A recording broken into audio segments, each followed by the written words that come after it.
Yeah, welcome to the Brown Boy Wonder Podcast. Reviews and reactions. Let's go. It's the Brown Boy Wonder. Hold it down, representing for the culture. Every episode brings you closer into the mind and the heart of a hustler, where the truth and the groove collide. Stay tuned in, come enjoy the ride. Keep it authentic like that, never hold back. It's the Brown Boy Wonder Podcast. The Brown Boy Wonder Podcast. Subscribe, share, and stay tuned in. The vibe's always on. This is the Brown Boy Wonder Podcast.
Welcome back to the Brown Boy Wonder Podcast. Guys, we're going to talk about Batman the Anime Series, Season 3, Episodes 6 through 10. Before we get into this, I just want to say thank you for everyone who's been liking, subscribing, all that jazz. I really appreciate it. I think I have 188 subscribers on YouTube. So if you can make it to 200, I'll really appreciate it. I made a reaction video of me watching Alien, Episode 1, Alien Earth. And I apologize to those who have seen it.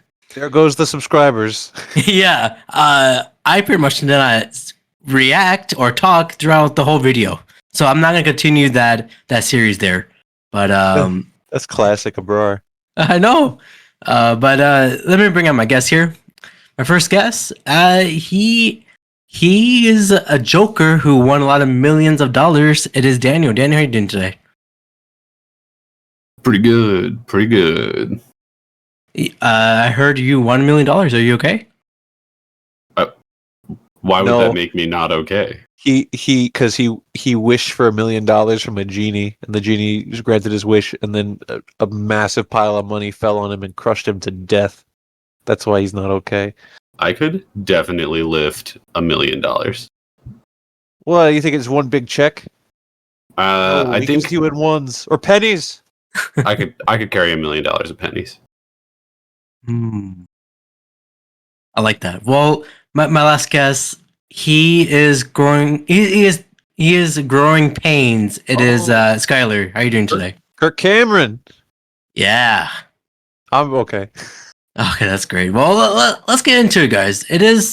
We're almost done with this series. I know this is the second episode of season 3 here. Yeah, I know you guys were not part of the last week episode, but what have you guys been liking the show so far? Or how have you guys been liking? We've entered the era of new designs. Everything's different. We've got a new Robin. Mr. Freeze is just a head. Yeah, I don't like that. There are some designs that I like the update on, and there are some designs that I don't care for at all. And there's some that don't look like they changed at all, so it's fine. We're doing okay. Yeah. How about you, Daniel? Are you hating it? No, there's definitely some of the designs that I think are terrible. I think the new Catwoman is terrible. Thank you. But most of them are okay, so it's fine. Some of them I would say are actually better. I think Bruce Wayne looks better. I think he looks hotter, and he has a better suit.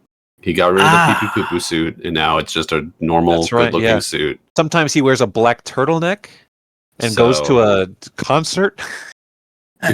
So it's definitely a big improvement. I I last week I said he's a bit more stiff. I feel like if you touch him, you will get poked by him because he doesn't look huggable. That's just to me. I guess previous Bruce Wayne is definitely more huggable. I think this Bruce Wayne is he's tired. He's done. He's on to a new Robin. He's probably a little grumpier. Yeah, he's a little old too. Okay, that makes sense. But yeah, the Harley Quinn looks basically the same. Poison Ivy's a little bit different, but same basic design. Two-Face basically looks the same. Mr. Freeze is still Mr. Freeze, but he doesn't have red goggles. He just has red eyes. I don't know. And he's more also, of a dinosaur. He's just a head. Yeah. Let's talk about Catwoman for one quick second. Sure. Because you said that Anthony really liked the new Catwoman design. He adores it. That surprises me because I think it's terrible. He said it's more of a cat-like, so that's why he likes it. I don't know about you guys. It's so. I think it's just so boring. The gray with the belt from the previous incarnation. Like I was like, okay, yeah, this is a cool Catwoman. This is just a black shape, I guess. I don't know. It's very simple. I guess you don't like simple. No, I hate simple. The problem is not that it's simple. The problem is that it's ugly. Like, oh yeah, they took away her eyes. She doesn't look like Catwoman. She looks like that lady from Batman Beyond who like turns into ink. Like she looks like she is not done being drawn. They changed her skin color to be black, like bleach white. She has a pale face, and then when she's out of the costume, she has a normal face. She just doesn't look like she fits. She's from a different cartoon. That's what it looks like. She's from a bad cartoon. Yeah, like Animaniacs, maybe. I can see. Hey, that. They reference Animaniacs in one of the episodes we watched. I don't remember which one. It's one of them. I think I took it in my notes there. But yes, let's get into episode 6. Never Fear. Oh yeah, speaking of better designs, holy moly! Oh, I don't want to toot my own horn, but let's get into it. A man swings gleefully through Gotham skyscrapers. Spider-Man. No. I heard Spider-Man was there, but onlookers initially mistake him for Batman. At least until he smacks into a bank of lights. The real Batman quickly spots him, and with Robin close behind, they follow him until the man's wild antics destroy part of the huge ad and leave him dangling over the edge. They manage to stop the ad debris and its live wires from crushing or electrocuting anyone below. So this episode's called Never Fear. I looked up I googled phobias by state, and I have Texas, I have Missouri, and I have New York and California. Let's start with Texas. What do you guys think the phobia is for the state? Minorities. Immigrants. Oh, we had the same joke, different word. Oh, well, not too far off. Well, I don't know. It's a fear of needles. That's not close at all. Also, needles, okay, well, I know it's like an irrational fear or whatever, but like needles aren't going to sneak up on you. Like, that's a weird fear. Yeah. See, the immigrants bring the needles. That's the trick. They're bringing the needles. They're bringing the dope. They're the biggest needles, but I've got a bigger one. No, he doesn't. Oh, no, I've seen it. That's a lie. You've seen it. In my dreams. It's a nightmare. You should cut that. I should. You should cut that. No, everything stays in. We know this. Yes. What about Missouri? The state of Missouri. Doctors. They fear winning the Super Bowl. They don't even. Well, no, because they're the Chiefs. They win all the time. Yeah, I know. Because at first I was like the Rams. So I was like, but they won once, and then they that's what I was thinking. St. Louis as well, but it still doesn't work. They're apparently a lot of good football teams come from there. Yeah, and then they leave. So yeah, it is the heart of the United States there. But it is the fear of public speaking. Oh, okay. Should have been fear of big arches. Oh, Could be. Could be. again, that arch it goes underneath the ground and then it comes up. No, it's not a circle. Or It an goes all the oval. way to the other side of the Earth. I thought. Oh, Yeah. China. Yeah. Okay, what about New York and California? They share the same fear. They got the same one. Okay, that makes it Drowning? trickier. Drowning or shark, something beach related. Something Ooh. beach. Well, but New York doesn't really have beaches. People don't like go to the beach in Well, New York. well, see, that's the trick. Their beaches are full of dirty needles to keep the Texans away. Oh, That's smart. That's smart of them to do that. Yeah. What about clowns? that's not bad. You're kind of close. No. It is the fear of people. Okay, well, clowns are people, so I guess that one actually is. New Yorkers are okay. Hang on. I can see people from California, such as myself, having like agoraphobia, like not wanting to be around people or whatever. But like New Yorkers, is that just they live in the constant fear of being stabbed or dragged into the sewers by crazy people? Because that's New York is insane. There's so No. many people there, and they're all There are a lot of insane. people. Texas is afraid of being stabbed. New York just doesn't want to be around people. Well, they should kick some out then, because there's a lot.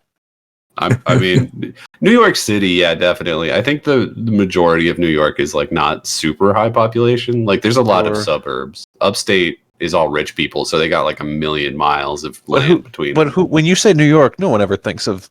You just The think of state. No, Yeah. yeah, but if the fear is by state, I mean, granted, if they Sure. pulled everybody, a huge portion of that would be people inside the city. But Yeah. I mean, I don't agree with it, but I guess large crowds would make sense. No, I But- just think everyone's scared to interact with people because everyone there is insane. That's what I think it is. I went to New York one time. Granted, I was born there. Yes, sir. But I went to New York one time, New York City, Manhattan, and we were walking into. I was with a friend who's been mentioned on the show too many times. I'm not going to mention him again. But I was with a friend and his family, and we were walking into the McDonald's. There's like the McDonald's in like Manhattan, like Yeah, the Times Square one. Times Square one. But yeah. We were walking in there, and my friend's dad held the door open for the guy behind him, and the guy took that as a sign of aggression and wanted to Oh. fight him. Oh, He just jeez. followed us through the McDonald's and then back out onto the street, screaming and cussing at him because he held the door open for him. Did you give him money or food? No, what the fuck? Oh, it could be like a peace treaty. I was letting the dad deal with it. I'm like, I'm not doing this. Well, all right. Well, let's get into here. Batman tries to reason with the man, but he simply won't listen, claiming that he no longer have a sense of fear. After this, he tackles Batman while saying "Yahoo!" throwing both off the building. Batman using his grappling gun to have himself to hang on to himself, and then snags the Daredevil in midair. As the crowd cheers, a man in a white suit, not looking so satisfied, leaves. Then he confers into an auditorium with a shadowy figure who berates him for not keeping watch on this lunatic, who turns out to be the test subject. Well, I don't know what's what's going on here, but this Babadook guy, he looks a little terrifying. Granted, his design looks very different from the last time we saw this character. So if it wasn't for fear being in the title of the episode and everything being about fear or the absence of fear, then I would have been like, "Who is this guy?" But no, we know who it is. Absolutely. Look, I don't know about kids who are watching Batman at this time. I'm sure they're scared of this. Yeah, he's creepy looking. Yeah. Well, Uh, there's a point where we fully reveal his new design, right? And then we'll talk about him We'll talk there about more. it. As Bruce Wayne enters his office the next day, his secretary informs him that an employee has been calling all day and that Tim is waiting in his office. Tim asks about the man that saved the day before. Is surprised to hear from Bruce that the man was in fact arachnophobic, afraid of heights. That's not arachnid. That's spiders. Arachnophobia. He's afraid of Dune. Oh, he's afraid of worms. Well, whatever it is, afraid of heights. Fear of heights, sure. Just then, the employee mentioned Wait, Seymour. you weren't saying? Sorry, you weren't trying to say arachnophobia? No, because that's no. No. What do you have written down? Acrophobic. Acrophobia. Acrophobic. Excuse me. Okay. Just then, the employee mentioned Seymour Gray and forces his way into the office and demands that Wayne to listen to him. He says that he has some great ideas for the company, but he has always been afraid until he voiced them now. To demonstrate his lack of anything, he quits his job and plants a kiss on Wayne's secretary.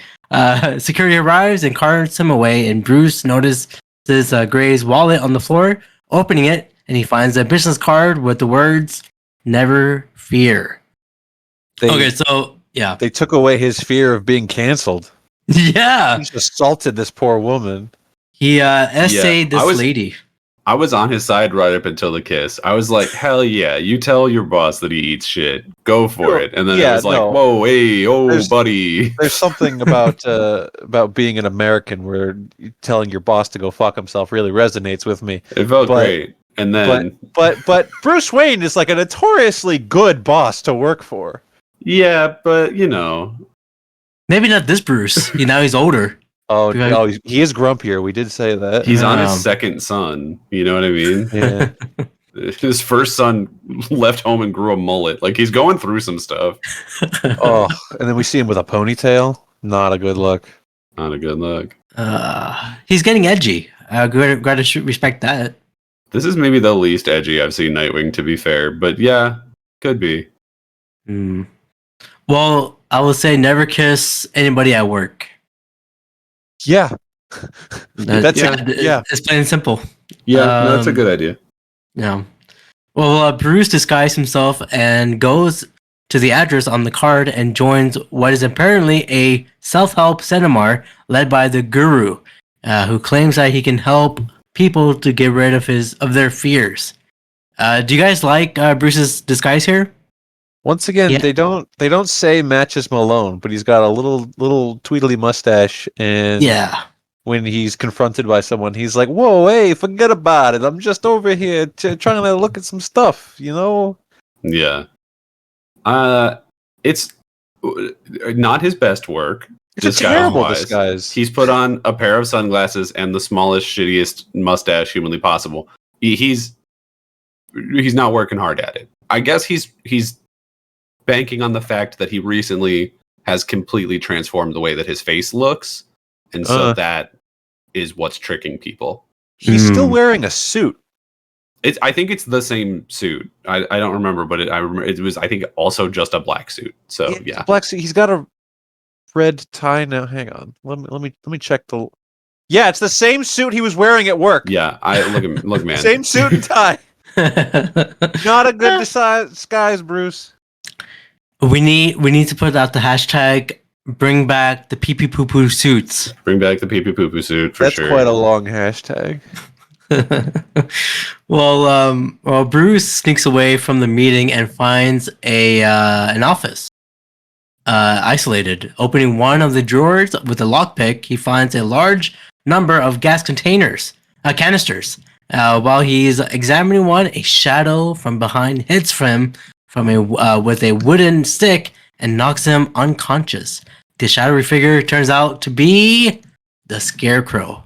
All right, we have our first design of the Scarecrow. What do you guys think about this man?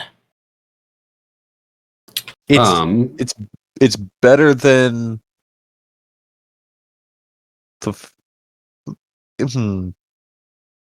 the three designs that we've had for him, it is the second best. It's better than the Earthworm Jim head.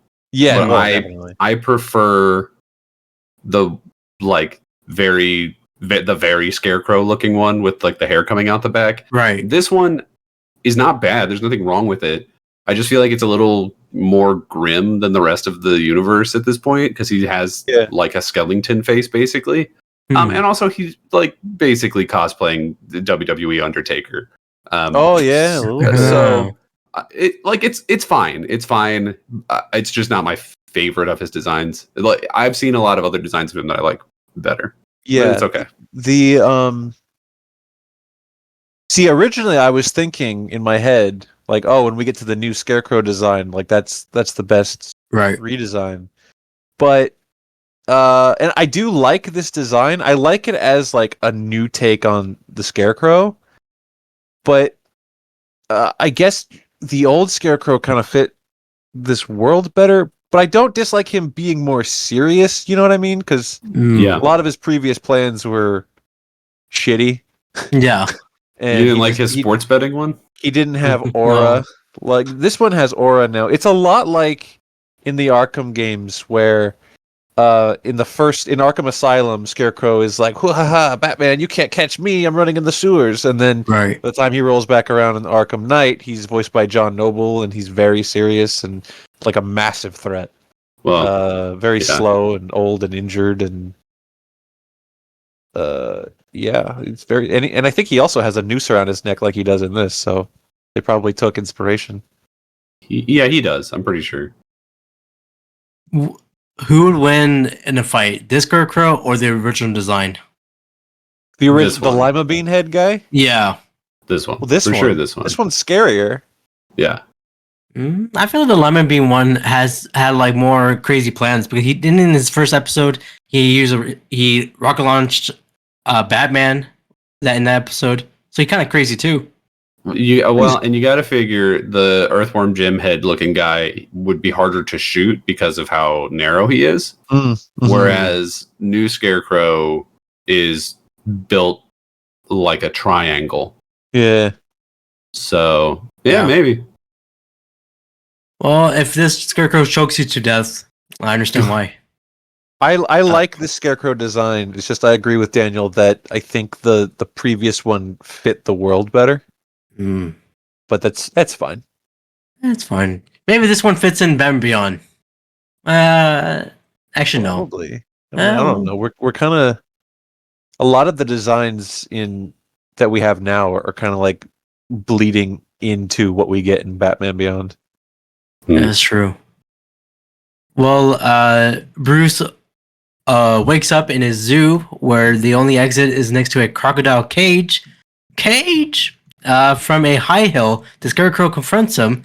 Bruce plays dumb, pretending to be a petty thief who was simply snooping around for loose cash. But Scarecrow shoots him down with a gas gun and then dares him to approach the crocodile cage. Bruce crosses over the cage without fear and is tackled by the beast. As he goes under, a red stain dots the water, and the Scarecrow leaves, very happy. Suddenly, Bruce emerges from the water, and one of the crocodile's bodies floats up. He walks away, looking unharmed. So he killed that crocodile. He killed that crocodile. Also, it wasn't a crocodile. That was a dinosaur. That thing was the size of a city bus. It was huge. It was massive. You've seen that video of like that one monster-sized gator crossing that golf course? It's from like a couple years back. Yeah, it looks like that then. Yeah, but he definitely killed it. I think Bruce like snapped this thing's jaw like King Kong snaps the T-Rex's jaw. Yes. Oh, what a good scene in that movie, the 2005 Jack Black. Yeah, the Jack Black. Mm-hmm. Jack Black, please make good movies, please. Nope.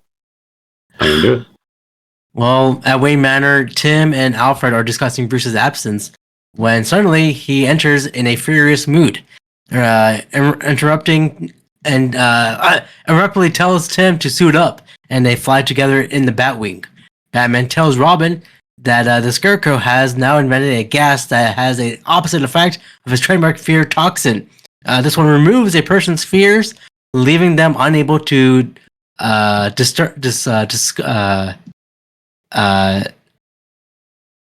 unable to think right from wrong, and turning into them reckless.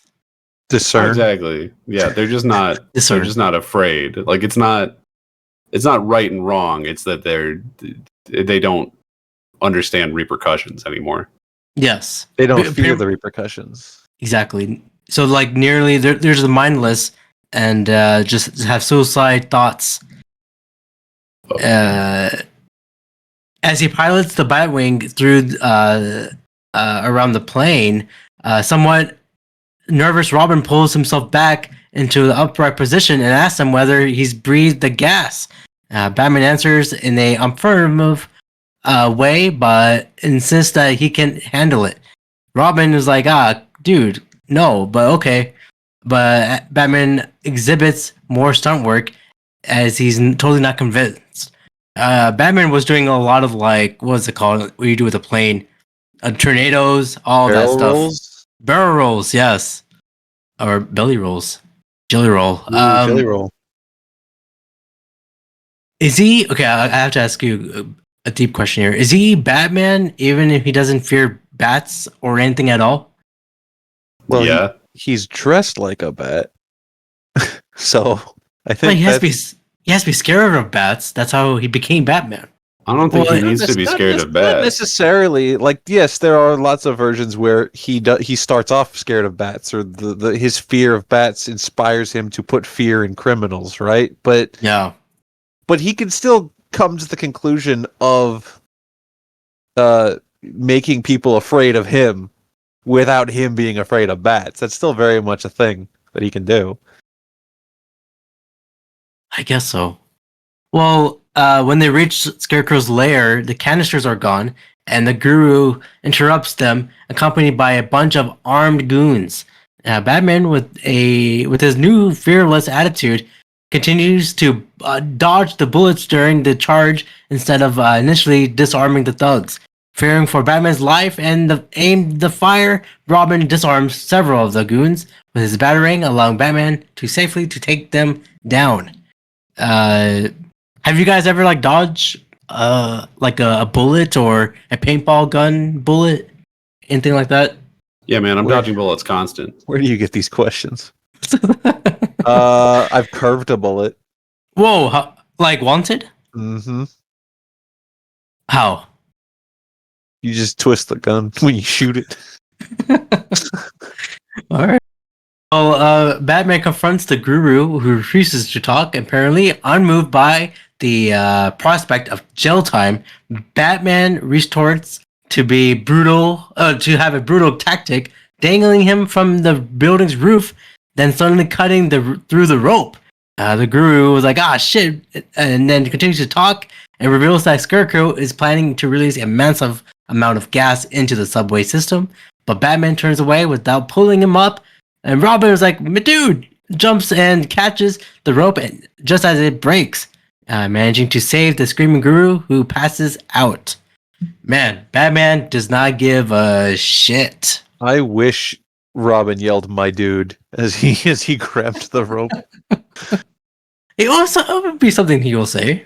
Yeah, maybe. Millennial Robin. More of a Gen Z thing. No, Gen Z doesn't say "hey, dude." They don't say "dude." Well, I don't know what Gen Z says, but millennials definitely say "my dude." They don't say "my But dude." yeah, if this Robin is a kid in 1998, he's a millennial. He is. He definitely is. You have the millennium pause. Oh my goodness. He's definitely said doggo and pupper. Are those phrases? I never heard those. Yeah, it's okay. We got rid of that. Oh, okay. It's more of like a Cali thing, I guess. No, it was just don't worry about it. It was a thing. It's mostly gone. Okay. Now, Well, let's bring it back. well, you know why you don't know it, because you don't like dogs. No, I don't like dogs. Oh no, I like dogs. Just not when they attack me. No. We've Which got is the never. sound clip.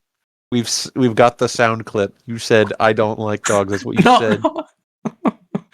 No, I like dogs. I like dogs. Mhm. Cat dog, I love them. That's half a As- cat, and you're scared of cats. that should be my. I should. I mean, watch that show. Why would I watch that show?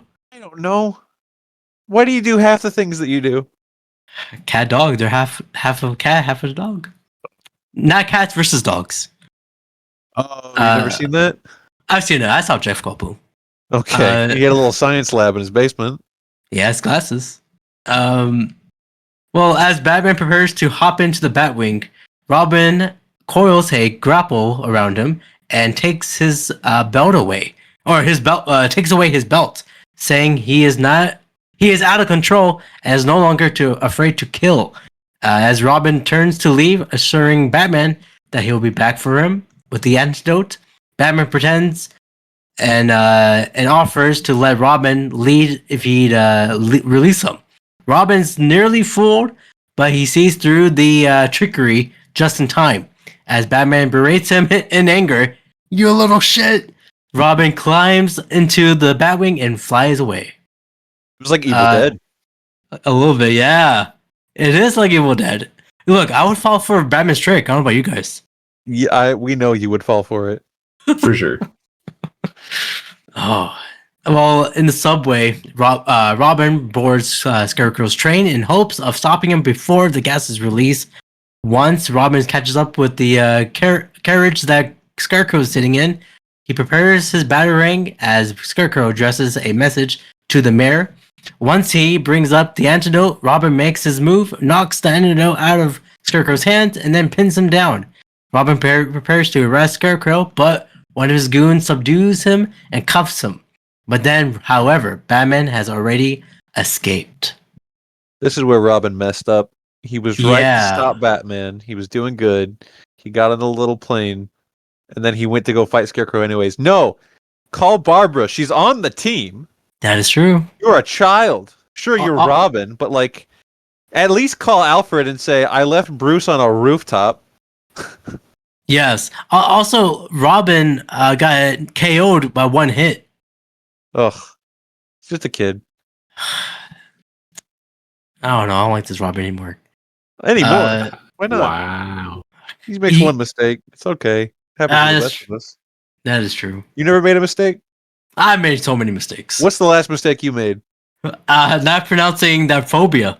Oh, that's true. You're right. I was gonna say being like an hour and a half late to this recording, but that is true. I apologize. And then checking your watch, which you're not wearing. Oh, damn it! You also messed up more recently than that because you also messed up saying millennial. Oh yes, millennium. I just said all you had to do was copy what I just said, and we couldn't even get that. It's too many U's and I's and M, so I'll leave it to be. Increasingly, an increased psychopathic Batman managed to enter the building and dispatches the bodyguards by throwing them out of the moving cars. Apparently unconcerned with if they're gonna say if they landed safe or not. Then ignoring the Robin and reaches for Scarecrow, starts to strangle him to death with his bare hands. In their melee, he accidentally destroys the master controls of the carriage, setting a haywire as they tangle Robin free. As they tangle, Robin frees himself off the cuffs and karate chop or judo chop like Austin Powers, and tries to deter Batman from choking Scarecrow. Robin karate chop to cuffs. Yeah. How do you do that? Look, he's gonna be doing a lot of just like karate chopping to the point where it looks like he just has a sword in a couple episodes. So, well, that's why he's on the team. He's got the karate chop. The only one. He then takes the inhaler of the gas antidote and sprays Batman's face with it. Batman comes to his senses and realizes the train is heading for a deep dive, just in time to jump off with Scarecrow and Robin. While walking away with the subway, unconscious Scarecrow, Robin tries to apologize to Batman for tying him down, but Batman replies, It was the right thing to do, and adds that a little fear is a good thing. And that's the end of the episode. How do you guys rate this episode? Thumbs up or thumbs down? Thumbs up, I think. Yeah. Yeah, I really don't have any super strong feelings about this episode either way. So I'll give it a thumbs up. Like, it's fine. It's whatever. It's an episode. I like how Hmm. I like Scarecrow's plot in this one, where he just turns it on his head. He's like, "Oh, you think you don't like fear? Would I give you fear? Well, then I'll take away your fear, and then you'll kill yourself." That's pretty cool, and I like the I guess not message, but what we learn is that a little fear is a good thing, and Batman needs that fear to hold him back so he can like think rationally and not kill people. Right. It's a pretty good episode. Yeah, we've never seen this side of Batman before, except for that robot episode. But Oh. we've never seen this side of Batman, which is great. And of course, the Scarecrow design is decent, not the best, but decent. No. I mean, I think it's good. I like it. It's just like I think I don't know. I do like it. I like the old one and I like this one. I do not like the first one. No one did. So Scarecrow's swinging a 66.67%. Oh, I like that. I like that percentage. I don't have any interesting facts for this episode. What the hell? Yeah, I'm come sorry. on, dude. I'm sorry. I didn't find anything interesting. There were facts. You I could saw have been them. like, in this episode, Scarecrow gets a new outfit. And we've been like, oh. Oh, no way. Next time. But let's get into our next episode here. Episode 7, Joker's Millions. The Joker and Harley Quinn flee a botched attempt at a robbery pursued by Batman and Batgirl. Joker's money problem comes up constantly during the battle as they cannot afford ammo for their gun. The getaway car soon runs out of gas, and Joker deploys the only ejection seat, abandoning Harley to be captured by Batman and Batgirl, where she is she's taken to Arkham. Last time, Anthony and I talked about Joker's new design. How do you guys like this one here? I'm glad you ask. No. I do still like this design. I think the old design is objectively better. Yeah. I think they take away his eyes here, which Yes. I mean he can still be pretty expressive with how they animate him, but I'm not going to say he necessarily loses that like expressions, but he has to work with a different skill set, not having expressive eyes. I still like this design, but I think the last one is objectively better. Yeah, the last one is absolutely better. Like, there's no question about that at all. Yeah. They draw his face in this like somebody is tired of drawing his face. Mhm. Like they've just taken all detail and personality out of it, and then they're just like, the animators should get it, and like they do a perfectly fine job animating it. Mhm. But Similar thing to what we were saying about Catwoman. they've Just take away minimized all the- his design down to like, what if there was just nothing here? You know what I mean? Yeah. What if nose just triangle? What if eyes no color? Mm-hmm. But we're missing the smile in the Joker. He's got a smile. He just doesn't have the lips anymore. I need his lips. I feel like this mm. Joker, if you put him in different clothes and like remove the context of this is a Batman show, you would not know that that's the Joker. Ew. If you take away the color scheme, definitely. Whereas Honestly, you could put the other Joker, the original design, in a Tommy Bahama shirt, and you're like, look at the Joker on vacation. Exactly. Yeah. They took like the green out of his hair too. I mean, there's that little like dark green sheen to it, but it is just like a big black swoop. I mentioned before, he looks like more of a teenager as the Joker's growing up through his adolescence. Mm. I don't know what you mean by that, but No, he looks like a teenager. because he's smooth. He's small. And he Oh. doesn't have the adult features of the original Joker. Daniel, you got anything for that? I don't know what to say to that. What do you mean he's small? He looks small. Or his torso looks small. Oh, like he's thin? Yeah. I mean, his face is a lot more angular, so maybe that's making him look more Pointy. narrow. I think his Yeah. body's basically the same. They also changed the color of green on his clothes. I would like it's not enough to like really annoy me, but since we're still talking about it, it doesn't. It's not right. It's not. It don't look right. It has Just to not be good. It has to be to compensate for taking the green out of his hair, right? Yeah, I guess. Yeah, they made it like a weird. He looks like a. It's like a neon. What are those like koosh ball? It's like that color. Oh, I see. He kind of looks like that. I'm now re-looking at old Joker, and his hair. It was the basic same thing where it was black and had the green highlight in it. I don't know why this one feels so different. Maybe I'm crazy.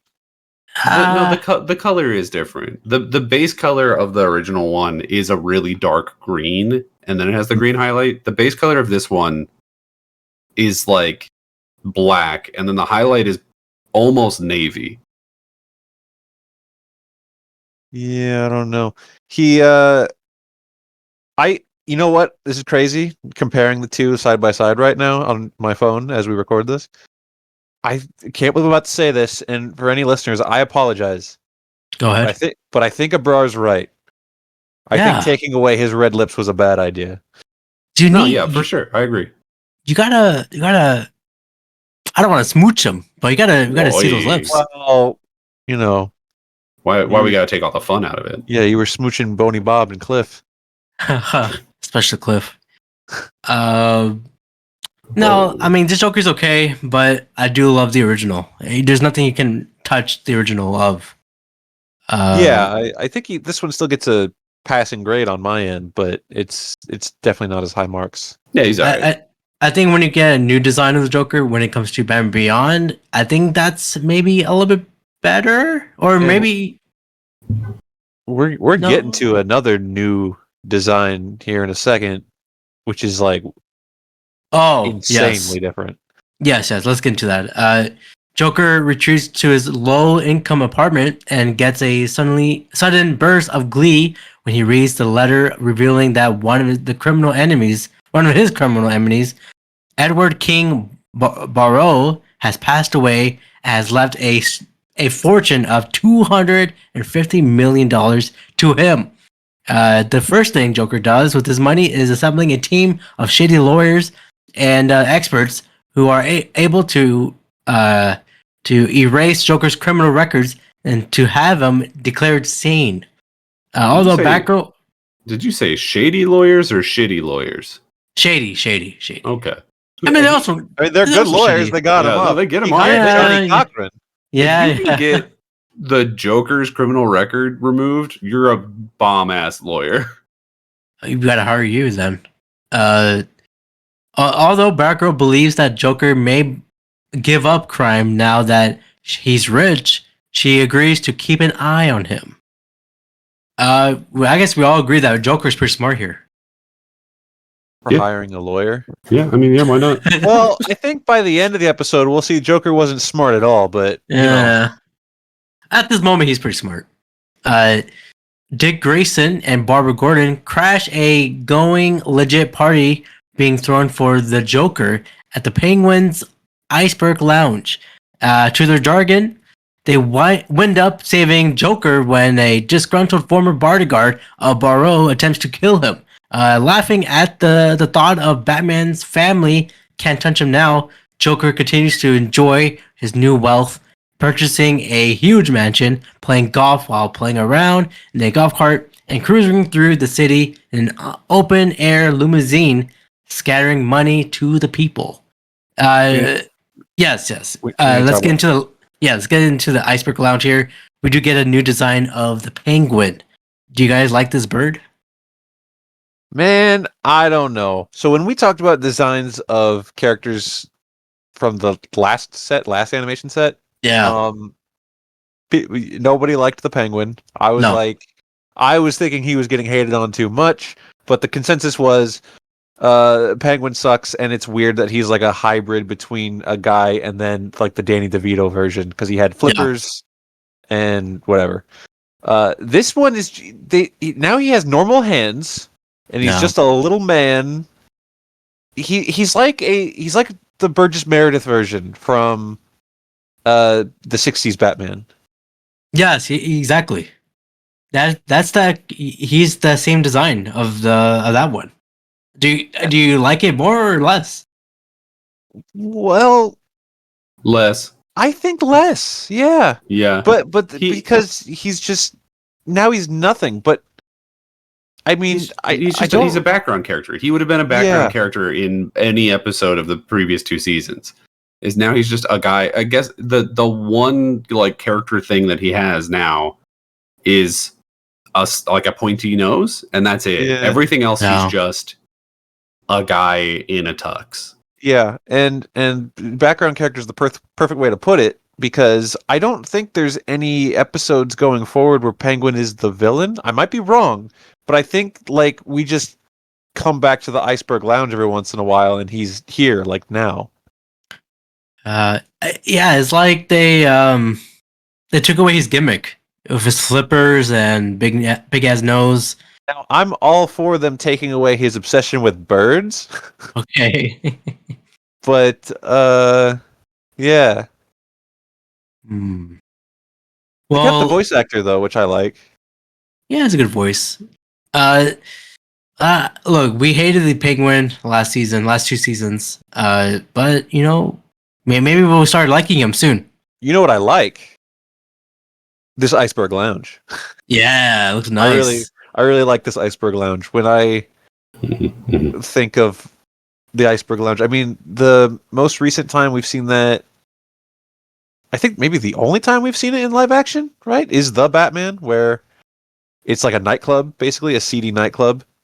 Yeah, it looks like it's like a renovated dry dock on the top part, and then they take the elevator down, and it's just like a normal ass bar. But yeah. It fits that world perfectly, so I'm not knocking that whatsoever. But I really like and prefer this kind of like Penguin is finally succeeding in like playing the high society. He runs this big fancy jazz club, and there's all these people in, and it's all this ice decor and a pond with sea lions in the middle. I just really like it. I like it. Well, hey, maybe that's why he's not like the main villain. Is he's just a business owner now. He went legit. He finally opened a successful business. He's just, I have everything I need. You know. Yeah. He should stop letting criminals come here, I think. He's got friends. He's got to let them. Chris not his friend. I can be his friend. But he is very rich. Actually, Very rich. It seems the running bit here is he doesn't like anybody that comes in the door. Because like Barbara's like, oh, they're at capacity. I can't believe Penguin's sending the commissioner's daughter away. And he's like, oh, that little bitch. I gotta go fucking. Oh, come right in. Yeah, you little brat. I hate you. I think we're gonna start liking this penguin here. At Arkham, Harley is confident that Joker will eventually set her free, only to be outraged that when she learned from Poison Ivy that Joker is holding auditions for the new hench girl. The Joker soon hires a new hench girl, whom he dubs Fake Harley, though he quickly regrets it after discovering that she is very annoying. She has a very annoying voice and laughs and laugh. She also mispronounced Mr. J with Mr. G. That seems like something you would do. Mm-hmm. Well, in the auditions, we see a lot of weird Harleys. We see an old one. We saw a bigger one. We saw a man. Yeah. This is a good time to point out. This is a comedy episode. Like Joker. I mean, a lot of Joker episodes they aim sillier, but this one specifically is like we're going for all the laughs. yeah. To the point where we did skip over a very funny joke where when the news is covering Joker hiring the lawyers, and then who is it that they're talking to, and they basically ask if Joker bribed him, and he's like, I'm not even going to dignify that in a response, and the camera pulls back and he's in a sports car and he drives away. Pretty good. It's good stuff. And then a very iconic joke we're approaching right now. Yes. Problems soon arise for Joker when he learns that he owes the IRS a large inheritance tax of $137 million. When he opens his vault to gather the necessary cash, he finds that all of the remaining money is counterfeit by saying that every pack of bills has Barlow's face on them. He also finds a videotape on which Barlow leaves a message from his deathbed explaining that he only gave Joker $10 million, which has only 4% of the original inheritance, where the rest of which was a ruse to get Joker into exactly the fit in which he now finds himself having to choose between going to jail for tax evasion or admitting that Barlow fooled him. Becoming a laughingstock in Gotham City, he admits that his hatred for Joker is strong as ever. Barlow finishes by cackling that he had one last laugh for his old rival. Pulling out his gun, Joker shoots the television in rage before walking off. I like that it was the dumb fake Harley that found out that it was all fake money. Like, yeah, the joke is that she's stupid, but she's the only one that noticed. Yeah. I also like that he was like, I did give you 10 million real dollars, but knowing you already spent that, and now the IRS is gonna get you. Yeah, pretty good. I would never expect the IRS to be a part of a kids show. Well, he's crazy enough to fight Batman, but the IRS, no, thank you. No. You cannot fight the IRS. The Joker was like, oh man, I don't like the situation. Now he's in. He knows that if he doesn't pay his taxes, he will go to jail. That'd be the least of his worries. He's the Joker. They'd probably put him in real jail though, and he can't escape from real jail. He can only escape from Arkham. Ah, that's true. But if he admits to Barlow duped him, he'll look like a fool. Ernie suggests he pulls off one of his classic routines, like the laughing fish, but is angrily pushed back by the Joker. As such a thing, he would ruin his free life and get him sent right back to Arkham by Batman. He decides to return to crime to rebuild his fortune, but commit to a normal one without the trademarks or gimmicks, so that no one suspects him. He is behind it, and as his name is protected. He plans to steal a load of money from Gotham's Mint as is transported by a boat, so that no one will notice his absence. The Joker instructs Ernie to pose as him in the Iceberg Lounge, but Batman sees through the disguise and interrogates him in the bathroom. This is not going good for Joker here. Also, would you rather be interrogated by Batman in the bathroom? What would he do? He would put you in the toilet.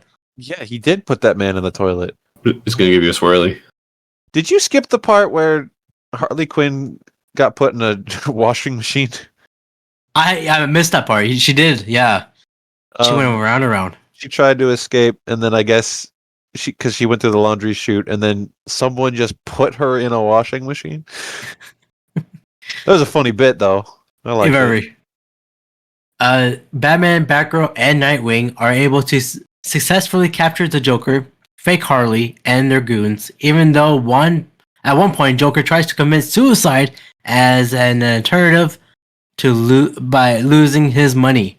Batman also sarcastically provided Joker with a free nickel to call his fancy lawyers in light of his bankruptcy. That kind of messed up.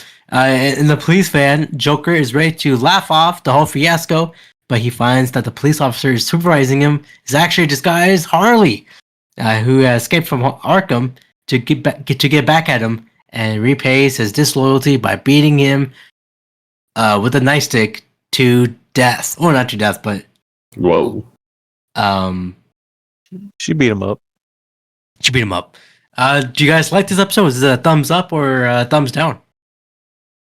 I like it. I mean, as mentioned, oh my goodness, it is a comedy episode, Yeah. but it nails the comedy it's going for. There's a lot of funny bits in it. Joker's very funny, so I'm gonna give it a thumbs up.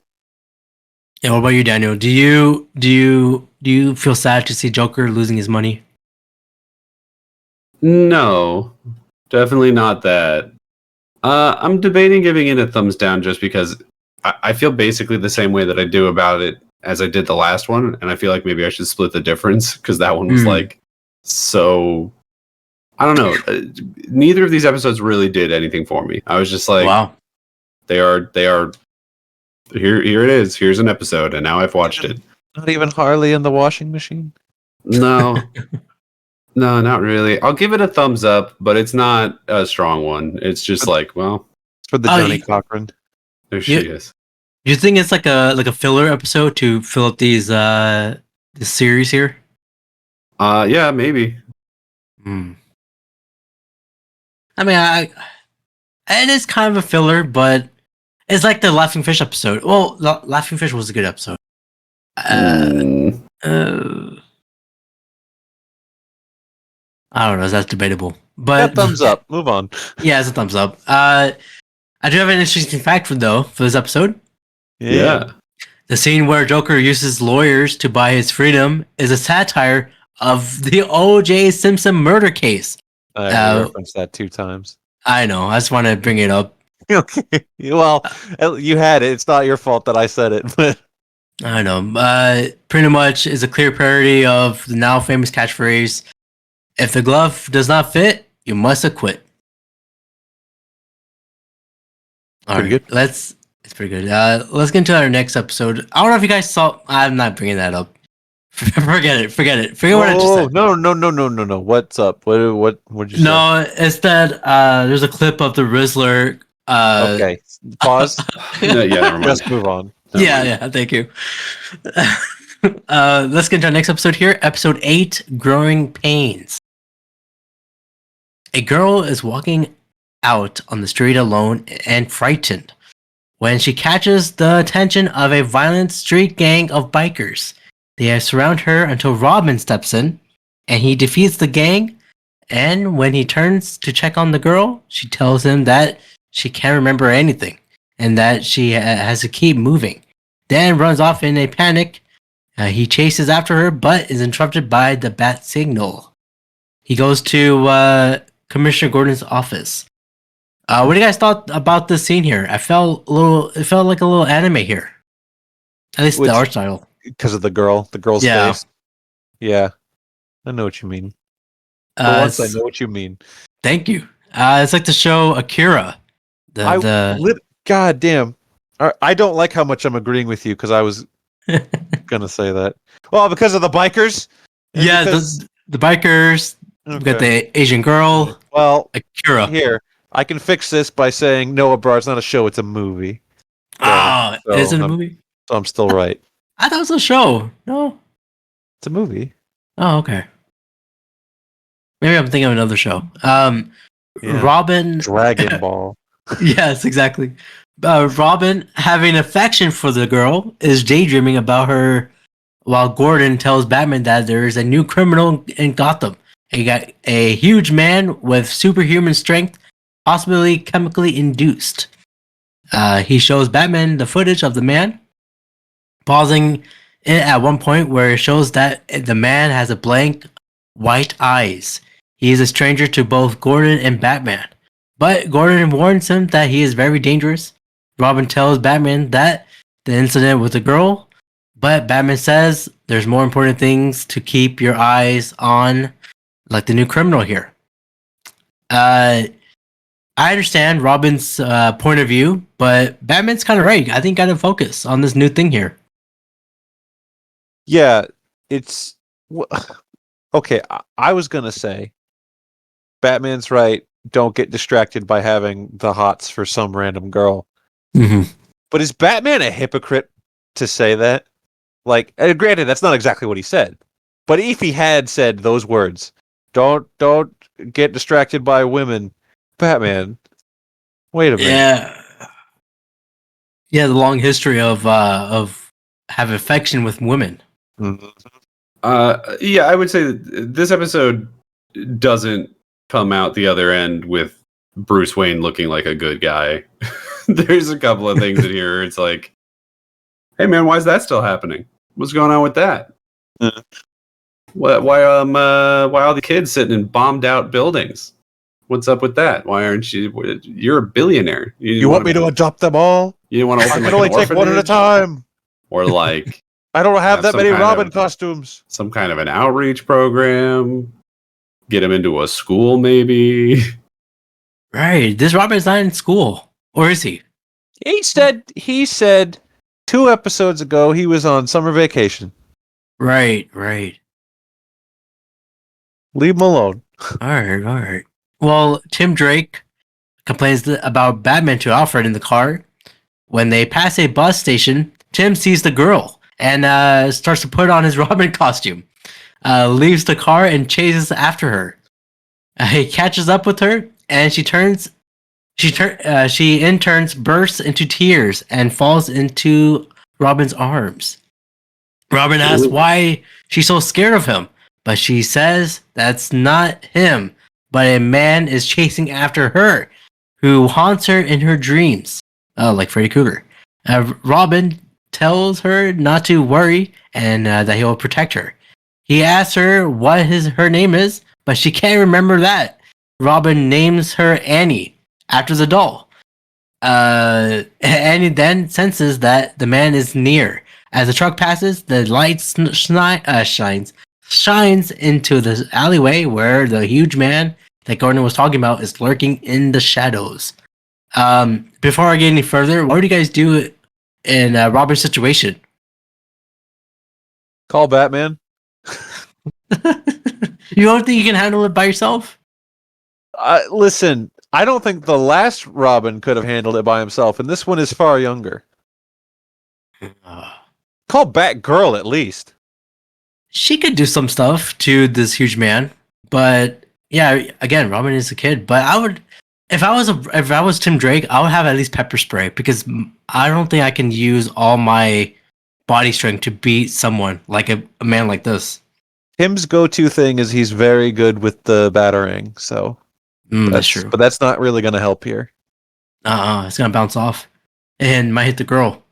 She might remember if she gets hit in the head. Are you Oh, no. advocating striking women? No. Okay. Just wanted to make sure. Thank you. Turn that into one of your little TikToks. I fucking dare you. No. The man comes out telling Anne. Why do you call her Annie? Is it because of the show Annie or She's an orphan. Didn't Kind you of just say he offensive. called her that because of the doll, or because you said that like a second ago? The doll? Is it, Oh, yeah, like because Raggedy he saw. Ann? Yeah, he saw the doll, but you could name her something else because I'm always thinking of the little orphan girl. I wasn't paying attention. I didn't see the doll, so I assumed like, oh, because she's a little orphan Annie. But again, once you say that out loud, you're like, oh, that's kind of mean. It is kind of mean. It's like a slur for orphans. I mean, Annie got adopted by rich people, and Tim Drake got adopted by a rich guy, so that's not fair either. You're like, haha. Yeah. It is weird because Tim Drake is also like, I mean, in this context, he's not, but in other ones, usually he's the Robin who still has parents. Yeah. Yes. Well, So- I don't know if you watched the episodes we weren't on talking about. I didn't. No, I would never do Yeah. extra work. So Tim's dad starts in the show, but Two-Face murders him Yeah. or something like that. Pretty sick, dude. Yeah. Was it Two-Face? Was it Two-Face personally? He died wa- for sure. he died, but it was like inadvertently by Two-Face's gang, pretty much. There's I don't know if they remade that movie Annie with Jamie Foxx. I never seen that. I never seen it. I don't think I will.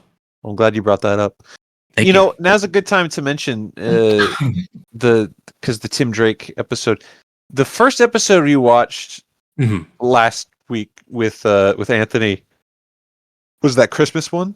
Yes. That is out of Holiday order. Night. That is so out of order. Yeah. That should not.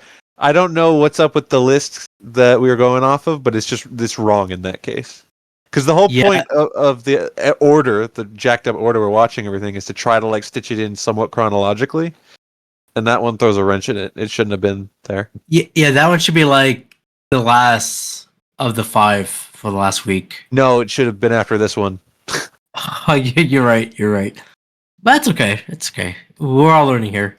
Yeah. The man comes out telling Annie that she's supposed to come home.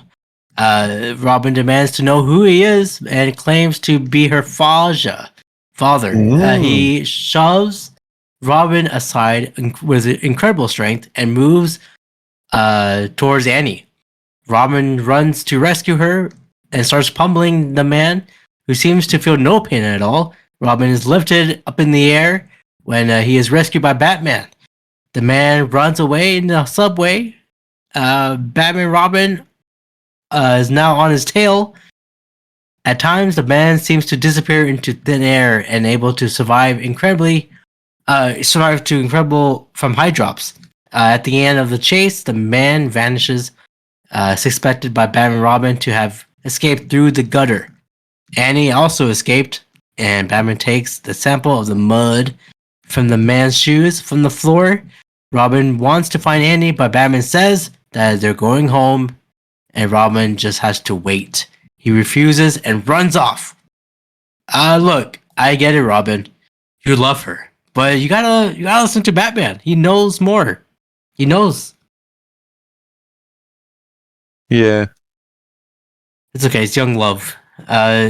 Robin searches the homeless shelters for her and then goes through the city.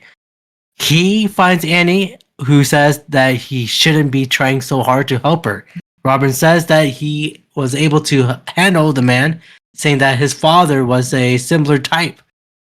Annie is touched by the fact that he cares so much about her. Suddenly, Annie sees something familiar by a light high above and describes an area that she remembers.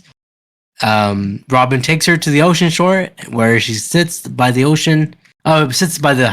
lighthouse on a cliff, and Annie sees several pipes near the ocean.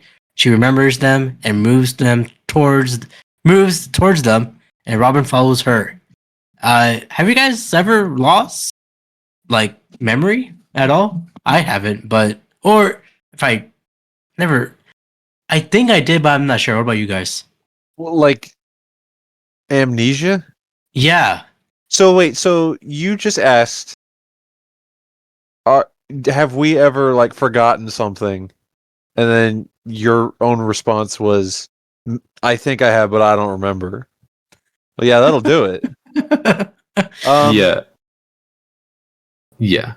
Well, I could tell you, I'm forgetting shit all the time now. I think my brain's starting to go. No, don't say that. No, Like, that's just happening. like small memories of your childhood, at least. No. No. What about you, Daniel? I mean, like, I forget stuff sometimes. This is the broadest question you've ever asked. Have I ever had like CTE or amnesia, or have I gotten blackout drunk and like lost time? No, I've not done any of those things. I've got a better If question. if you are spacing out this question to the entirety of my existence, do I remember every second of every day of my life? Yeah. For 31 years? No, of course I don't. Okay. Brain does not have room to remember every car I've driven past for the last 31 years. Bro, I've got a better question. Sure. Have you ever seen the episode of Full House where Michelle gets amnesia? She falls off a horse. Yes. Okay. Great episode. All right. There it is. Let's move on. Gotcha. Well, well, in at your podcast, guys, you guys go back in time, and I get lost in that time, so I like it. Tell me about it. Yeah. You guys were stuck. You guys were stuck in the 2000s. We're still. Well, we should just get stuck in 2000. We have to keep going back to 2000. We should just stay there. I agree. But I got a cat to feed here, so I can't stay there. Damn it. It's Daniel's fault. Yeah, I made him get 3 cats. Well, meanwhile, in the Batcave, Batman is analyzing the mud from the man's shoes. He is able to look after Robin, since he has placed a tracer in his utility belt, much to Alfred's disapproval. That's good on Alfred. No. Robin's like 12. Put a tracker in it. Like, if you're tracking your kid's cell phone, that's a little, breach of trust, right? Like, Yeah. oh, they said they were going to the library, but they actually went to their friend's house. Like, shut up. That doesn't matter. Like, you're being overprotective parent, I guess. But this child regularly leaves to go fight crime and drug dealers and gun runners and supervillains. No, you put a tracker on him. That makes sense. Shut up, Alfred. Put it in the suit or put it under his skin. Look, he's an orphan. You adopted him because no one would miss him. Okay, Yeah. put a tracker under his skin. You put a chip, like how you chip your dog or your cat if they ever get out. You can track them. Yeah. Put a chip right in the back of his neck. Right. Oh. For sure. Well, no, but you should actually put a tracker like in the suit or something because like I seem to remember Robin, the previous Robin, having been kidnapped at least once before. So it's just like, look, man, this is a safety precaution at this point. You share your location with your significant other. You put a tracker in your boy wonder. That's how it works. I mean, I don't disagree, but just don't tell to anyone. No, I disagree with that. I think you tell him. You're like, hey, Tim, just so you know, I have a tracker in your suit in case something ever happens, and something will happen because you are Robin. Because you're literally Robin. But But don't tell him about the second one that you put under the skin of his butt. Definitely. Yeah, you have one secret one because you are Batman and you don't trust Robin because he might take the tracker out. You don't trust anybody. Yeah, you don't trust except for Alfred. You gotta put a tracker on Alfred. Tracker. Oh no, you give Alfred your tracker so he can track you. Alfred, You if should anything definitely do ever that happens, too. Yeah. come get me. Remember Batman Begins? Alfred. Yeah, Help me. yeah. You don't remember. You never saw it. I But saw it. Yes, he was help. He needs help when he was on the roof after being on fire. I've seen the movie. then what does Scarecrow say before he lights him on fire? I was gonna say let it rip. No, he says I think he said light it up like AJ Lee. I think he said that. Light it up? Yeah, light it up. I think he said lighten up. Oh, lighten up, yes. Like but you gotta lighten up. you gotta light up and then But I like light it up. light it up. Let it rip. Let it rip. Diarrhea. Jesus Christ. When the analysis is complete, Batman is shocked to realize who the man really is. Races the Batmobile. He races towards the Batmobile. Did you just say racist Batmobile? No, races to the Batmobile. Oh my He gets on to the Batmobile. I like the Batman's line delivery here. He says, "I know who the daddy is." Yeah. It's a weird way to say that. And also like he's by himself. Like he's with Alfred. He doesn't need to say it like that. No, he knows could we're watching. It's a twist. He could just say, "Hey man, is Clayface. We got Clayface." Oh. No. You're ruining the identity. Yeah. Yeah. But hold But on. also Before, like, he put a blop of clay into a vial. Like if we hadn't figured this out at this point, I don't know how we're walking. Well, and that's a good point. That's a good point for all you listeners at home. It was Clayface. Abrar Had you ever seen this before? Did you know this was going to be Clayface? Was the twist to you? Were you like, oh, that's mud. I know what that means. No, I have not seen this episode before. It's my first time watching this one particularly. No, I didn't know it was him. So the reveal moment, when did you figure it out? When he actually transformed and he was like, I'm Clayface. And then you were like, oh, it's Clayface. No, I think it's Did you not actually care? yes. That's possible no. as well. No, actually I was not thinking. I was just watching. I was like, huh. It didn't affect you one way or the other. No. Like, That's like Okay. interesting. Yeah, I remembered from like watching this a long time ago. I just kind of that thing where it's like, oh, that's that little girl. Isn't she a Clayface thing? And then yeah, she was.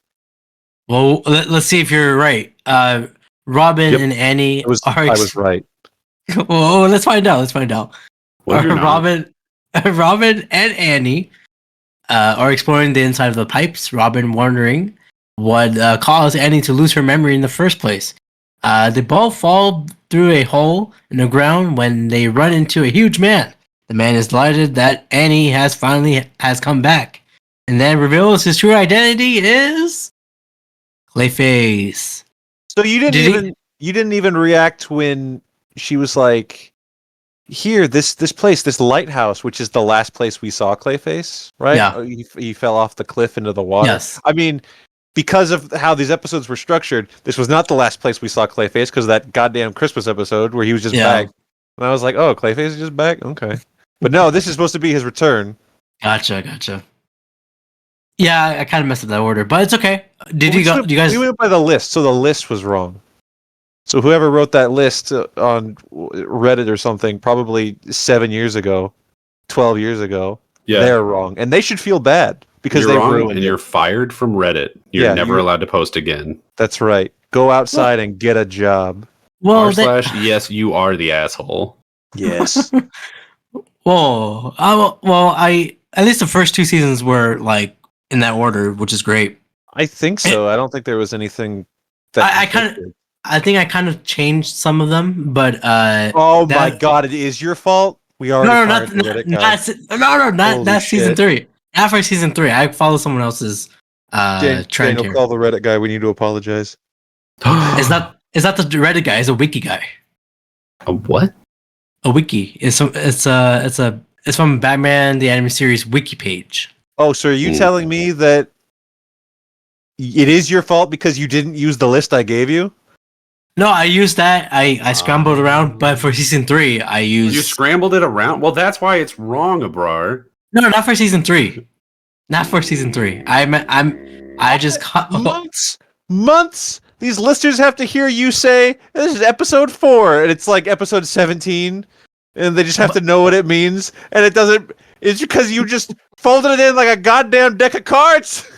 No, from HBO Max, it goes by 1, 2, 3, 1, 2, 3 in each season. So if I do like the 90, 87, the audience will know what it is. The audience doesn't know what we're talking about either way. This is a shit show. It's okay. No, it's okay because I said the episode's name, so they'll follow through that. Lord help you if you're listening. I apologize on behalf. What you've done is criminal. It's okay. But besides that, we get a new Clayface design. Do you guys like this piece of shit? Oh, Jesus. Well, I guess they just changed the face around a little bit. He's mostly just a big lump of clay still. Yeah, last week Anthony said he looks like the Thing. I kind of agree with that. Do you guys agree with that? Yeah, I guess because he's bulkier, I think, a little bit. I like this Clayface design. I honestly didn't. This is one of those ones to me where, like, yeah, it's tweaked a little because it's in a new animation style, just like Two-Face or Harley Quinn, but it's exactly basically the same. So yeah, not much. Well, Clayface. It looks like Clayface. Clayface. Shout out to, I don't know if that movie's coming out soon. They did a script. Hopefully, we'll get it on HBO Max or in theaters. You know for a fact it's not coming out soon. No. Well, soon as in like few years. No. This That's is not good. soon. This is good. Just say it's coming out soon, like definitively, and then James Gunn will like quote tweet you and say, "Don't listen to this guy. He doesn't know what the fuck he's talking about." Don't listen to this idiot. Yeah. More like Brown Boy blunders. He can't. Whoa. Oh, he can't even put the episodes in proper order. Whoa. James Gunn, if you hear this, just put me in your movie. You know what? Notoriously, I think James Gunn is hearing this. I think he listens to everything. He's constantly coasting the internet, listening to everything anyone has to say, and he's ready at a moment's notice to correct them if need be. He is the most online. And I say that non-derogatorily. He's doing good work. Great work. Peacemaker is coming out soon, in a few days. That one is is that true. even true? Yep, Yeah. August Well, 22nd. Yeah, so it's like 5 days. Okay, It's so- under a week. I'll give it to you. Okay. It should be out now as soon as this episode's released. Shout out that watch that show. All right, so Clayface moves towards them, reaching towards Annie, but she and Robin run away and find the factory that the tunnels led to.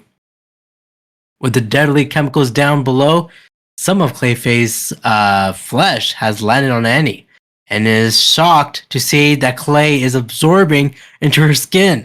Suddenly, she realizes the truth and tells Robin who she really is. Shortly after Clayface fell into the ocean, before dissolving completely, his remains drifted in some factory pipes, leaking strange chemicals that fused his flesh back together. He found a new home in the pipes, but wasn't sure where he was or if it was unsafe. It was safe. So he created a separate being, Annie, to explore Gotham and report back to him. Annie forgot and was lost, only now realizes that she was part of Clayface. Do you guys like this twist here? I don't know. What? It's an interesting twist for sure. It's definitely interesting. I think it's well written and it's a cool idea. There are some real problems with it. I think it is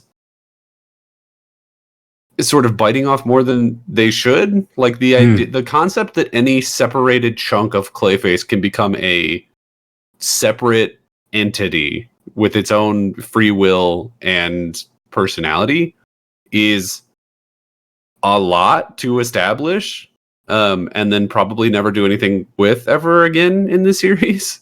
So it's very weird, and then it's also like, man, why did he make it a small girl? And then why did that small girl fall in love with Robin and kiss him? Like, what? Is that creepy? Is that weird? Well, that it it's is a weird. part of this guy? So he created the girl to send it off to like get stuff to help him, right? And then it just forgot it was Clayface as a separate thing and got lost, right? It wasn't that due to the trauma of being dissolved in water and then finally coming back, just a part of Clayface just wandered off. And Is there some like Clayface soul into Annie's body or Annie's mind? well, yeah, I was thinking like this is genuinely a part of like Matt Hagen's subconscious that like resonated as a like 12-year-old girl. That's why it creeps me out a bit. I don't. And then Robin like wants to smooch her, but it's Clayface. So does Clayface like Robin? No. No. Once he absorbed her, I don't know. I don't know if he's like that boy's looking kind of cute, or he blushes or something. That's problematic in its own right. I don't know. These are questions we're not. So guess what? If we didn't ask these questions, be like, all right, cool, great twist, good episode. I kind of want to live in that world where we don't ask these questions. Okay. But if we have to ask these questions, where does that put us? We go to a vortex. Oh, I don't want to go into a vortex, guys. I don't either.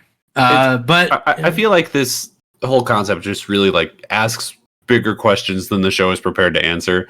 So Yeah. it's good for this episode, but it does create a weird situation surrounding the character of Clayface anytime we see him from this point forward, because it's like, is Annie still in there?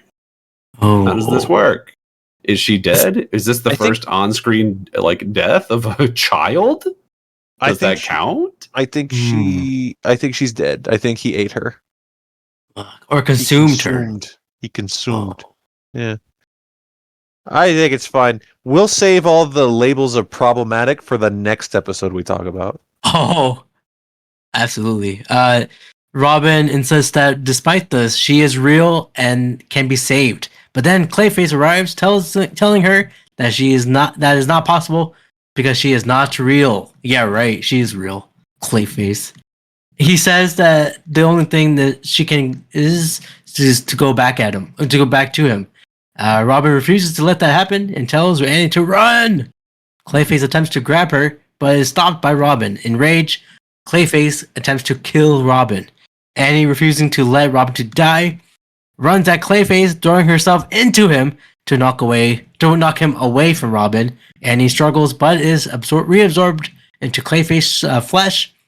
Robin is enraged and demands Clayface to bring her back, like the movie. Clayface says, "Have you seen it yet, No. Skyler?" Oh, damn, it's really good. I missed it when in theaters. It's not on. It was A24, right? It's A24. So it'll be HBO Max. Okay, yeah, it's I'm glad that we paused our conversation to discuss this. But yeah, I will watch it the second it drops. okay. Good. Clayface says that he can't. That Annie is gone. Furious, Robin almost kills Clayface by showering him with solvent when he is stopped by Batman. While Batman and Robin are struggling, Clayface tries to kill them, but he causes more sparks, which ignite the solvent. Batman and Robin swings away just as Clayface is caught in the explosion and knocked out. Batman and Robin watch as Clayface is arrested. Robin is deeply affected by Annie's death, quote unquote, and Batman tries to console him by telling him that sometimes there are no happy endings. And as he hears Clayface being charged with robbery and breaking in and entering, he mutters that he should also be convicted for murder, and sadly walks back home. All right. Or do we give this episode a thumbs up or a muddy thumbs down? I'm still going to give it a thumbs up, which I mean, I think on my behalf gives Clayface a perfect record. Yeah. Not counting him popping up in that Christmas episode, which was still a good episode, so I would still give that one a thumbs up too. Yeah, I like it. It's a good story. It's a good Tim Drake thing. It's a good twist. If you don't think too hard about the muddy details of what that means for Clayface's consciousness or whatever the hell, I think it's still good. So thumbs up. Yeah, I do agree with you. As long as you don't think of those mudslides, you'll be fine. What about you, Daniel? I'm sure you'll say, But Clayface got him.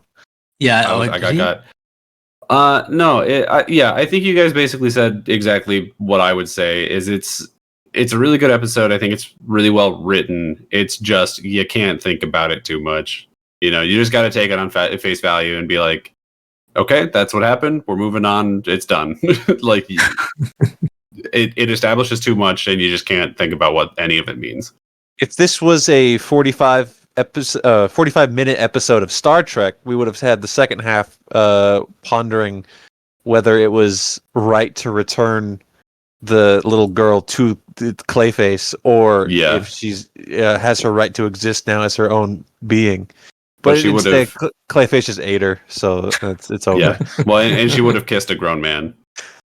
No. Oh. We don't know that for sure. We saw that. It happened. The Miri episode was that's okay. Everyone. Hey, in Star Trek, one time, Kirk basically grooms a child. Kirk always touches women, and one time there was a young woman, but she was. I'm not defending it. We're crossing the streams of podcasts here. We need to. the continuum's gonna collapse in on itself. If you want It's to okay. hear an episode about that time that Captain Kirk Plug. groomed a child, plug. go and watch Ready Set Replay on Spotify and YouTube. Yeah. Now Please clip do. that. Clip that and put it on TikTok, you fucker. Oh, of course I will. I don't think you will. I will. I'll add that scene and I'll He's put gonna- that with that. No, actually, don't. Actually, I don't know if I it's- want the TikTok people to find us. that's fine. He's gonna clip the part where we're talking about. Well, don't say it. Don't say it. Don't say it. Oh, no. I do have an interesting fact here, though. At one point, Robin and Annie are in front of the building with the name Kane near the top. There's a reference to Bob Kane, one of the creators of Batman. I thought it was Kane the wrestler. No. It's not Kane. It's That makes Bob sense. Kane. Yeah, Bob Kane. So where's the Bill Finger building then? Hmm? Oh, behind it. Oh, we weren't doing that yet, huh? No, Come on, they were Warner not. Brothers. Oh, I mean, you could put like Kane finger. You could put like that. No, Finger Kane. No, don't stop. All right, let's get into episode 9 here, which is a very problematic episode. This whole bunch of episodes we have here, they're all problematic. There's one kissing an employee. And yeah, it's getting crazy. The least But- problematic one was whatever the Joker was doing, unless you count Batman drowning that guy in a toilet. That's problematic. Okay. You don't do that. Who drinks toilet water? And then the fifth one has stalking, so this is all. You need to put a trigger warning on this episode. I'm gonna put every warning in this episode here. The Put a episode. tornado warning. Just put the siren. Yeah, that's it. Thank you. Episode 9. Love is a Croc. That's a bad title. On a rerun from Love That Baby, a popular television show from the past, two parents come home from the store with a bag of food, only to find their entire house has been flooded with a bubble bath foam. The rerun is airing on a television in Gotham City motel lobby. A married couple currently staying at the motel, the wife half carrying the husband, walk into the lobby as the man asks if this is the right place as the floor is tilting. His wife responds that his head is tilting. He's drunk. And yes, Like they don't say that because it's a kid show, but this Yeah. is the drunkest man ever to be on a kid show, probably. yeah, again, Oh, problematic. unless you count Dumbo. Do they get drunk there, or Dumbo gets- Dumbo gets drunk? Dumbo drinks water that someone like knocked a champagne bottle into, and then he gets drunk, and that's why he sees the pink elephants. That the 1940s one. That Yes. they sh- Dumbo, oh, that's him. Wow. did they do that in the remake of the movie with Colin Farrell? I'm gonna stop saying things if it's gonna lead to like 20-minute segues. I'm sure Colin Farrell drank there too. The woman approaches the front desk agent to explain about their room key. When the childlike woman used a bar stool, which she is standing on, to get them a key from the board. The husband recognized the employee to be married Louise Dahl, the former star of Love That Baby. Despite his wife's horrified protests, the drunken man rudely points out that she is a has-been, and incessantly talks about her condition, about that doesn't allow her to grow, saying that is caused to her to go nuts and try to kill Batman. He messes up Doll's bun to release her hair and tells to do something funny. Having finally reached to the end of her patience, she responds and kindly by grabbing him by the nose, slamming his face into the sign-in book, and slamming the cover on his head. She was So 100% justified to do that. Absolutely. By the way. The Absolutely. second he put his hands on her, You don't know like that. he like roughly grabbed her hair and like yanked it to pull Mhm. the bun out. It's like, no, you fuck this guy up. So Absolutely. I'm on her side right now, and I'm going to quickly stop being on her side for the rest of the episode. But Yeah. she was right Yeah. to do that. Well, yeah, we'll get into it later. But basically, the rest of the episode forgets that this scene happened. Uh-huh. Well, So here we go. Here we go. It's still angry, but with calm sarcasm, she tells the husband, "Sorry, I didn't mean to." All right.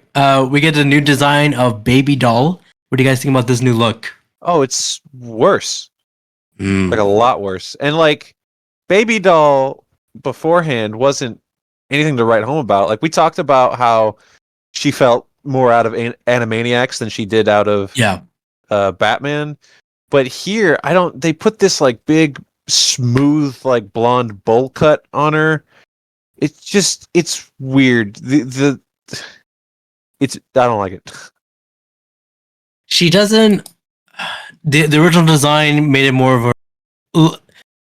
The original design looks much better. This one is like. It's like they erased some things and they're like, here we go, there's a new design. That's a running theme with some of these redesigns. Yeah, they erased some stuff. But I don't know, maybe we might be persuaded throughout this whole episode here. When we see the next redesign? Yes. Doll stalks out of the lobby and got into her room where she goes into an emotional rage. She's telling herself how she's just different from everyone else. She then turns on the television and watches the live courtroom hearing of Killer Croc, who pleads to the judge that he has been a victim of prosecution because he's just different from everyone else. Doll lights up, believing that she has found the kindred spirit. Unmoved by Croc's speech, the judge finds him mentally unstable to stand trial for the first degree of murder. Croc becomes enraged and breaks free from his straitjacket and shackles, causing a panic. The bailiffs and the other people try to sedate the Croc, but his savage strength easily overpowers them, and Doll cheers for him to escape. All I'm right, sorry, savage strength? Someone is missing the point of this episode. Oh. Yes. Yes, I know what you mean. But it's okay because we get a new design of Killer Croc. What do you guys think about this? Bad. Yeah, I like that he's green. I just kind of wish that they had the last design and made him green. Although I will say there's shots when he's fighting Batman here in the street, where he like jumps out a window and he's Sure. running around. I'm just like, oh, did they not make him green because now he's just the Hulk? I mean, yeah, I don't know. And I also don't like that they like altered his attitude a bit. I mean, he's still kind of stupid, but not like blatantly stupid. Yeah. Yeah. So I feel like that when I remembered this episode, I think I've even alluded to it like last ones that we've talked about. Killer Croc, like he's got a team up coming, or when we talked about Baby Doll, I said something. But I did remember this episode was coming, and boy, oh boy, how lucky we are, Daniel, that it's us once again for the Baby Doll episode. I didn't even dislike the first one, but I like the first episode. I just don't like this character. yeah. But what the hell was I saying? Killer Croc's appearance. Yeah, he's. I feel like Stupid Croc would have been more fun team up with Baby Doll, but instead he's just Grumpy Croc. You know what I mean? I know what you mean. If you blow your nose, you get that. Sometimes you get that big booger. Go on. Yeah, that's Killer Croc. That's what he looks looks listening. like. What the goddamn hell are you talking about? It'll look like Killer Croc if you get that big booger. Did you write this down in your notes, or is this off the cuff right now? It is off my head. Okay. Put it back in. Okay. Put it back in. So again, I think making him green was the right choice. I think when we talked about the last design, we were all like, "Why is he white?" Oh, you can't just ask someone why they're white. That's fucked up. But no, That might be the one color you can ask people why they're no, why they no. are. They said in Mean Girls you can't do it. Nah. But yeah, I just nothing about this. I feel like they didn't really try. They gave him the teeth. I guess that's it. I know for a fact that there are designs from the new Batman Adventures or whatever that are better. And I feel like I've been really negative on all the ones we've talked about today because they're all bad. It's so far all the ones we've talked about have just been like, okay, we have this character who has a lot of personality that like is in their design. It is in their physical, the way they are drawn. Yeah. And we're going to take that out. And in this case, we were also taking out his actual literal personality. Mhm. And Yes. now he's basically just a strong guy. Like that's the whole thing. Everything we've talked about so far is either straight up bad or good, but not as good as it was. Yeah, You know what I mean? that's right. Yes. Scarecrow is still pretty good. I would still take Scarecrow as a net positive. I think, like, yeah, all right, we can work with this. But then, as mentioned before, there's others where it's just like you didn't really change anything. Like Two-Face is more or less the same. Harley's basically exactly the Harley's same, unless she's identical, yeah. out her outfit. I think I like Batgirl better in this. I think the colors are better. They gave her more yellow, right? I really like. They I think made it even- darker. Yeah. I think Anthony said this when you guys talked about Tim Drake. I like the red and black Tim Drake outfit a Right. lot. Don't like the Nightwing mullet. It's not. but, it's not but good. what are you gonna do? It was 1998, for God's sake. Yeah, he's edgy.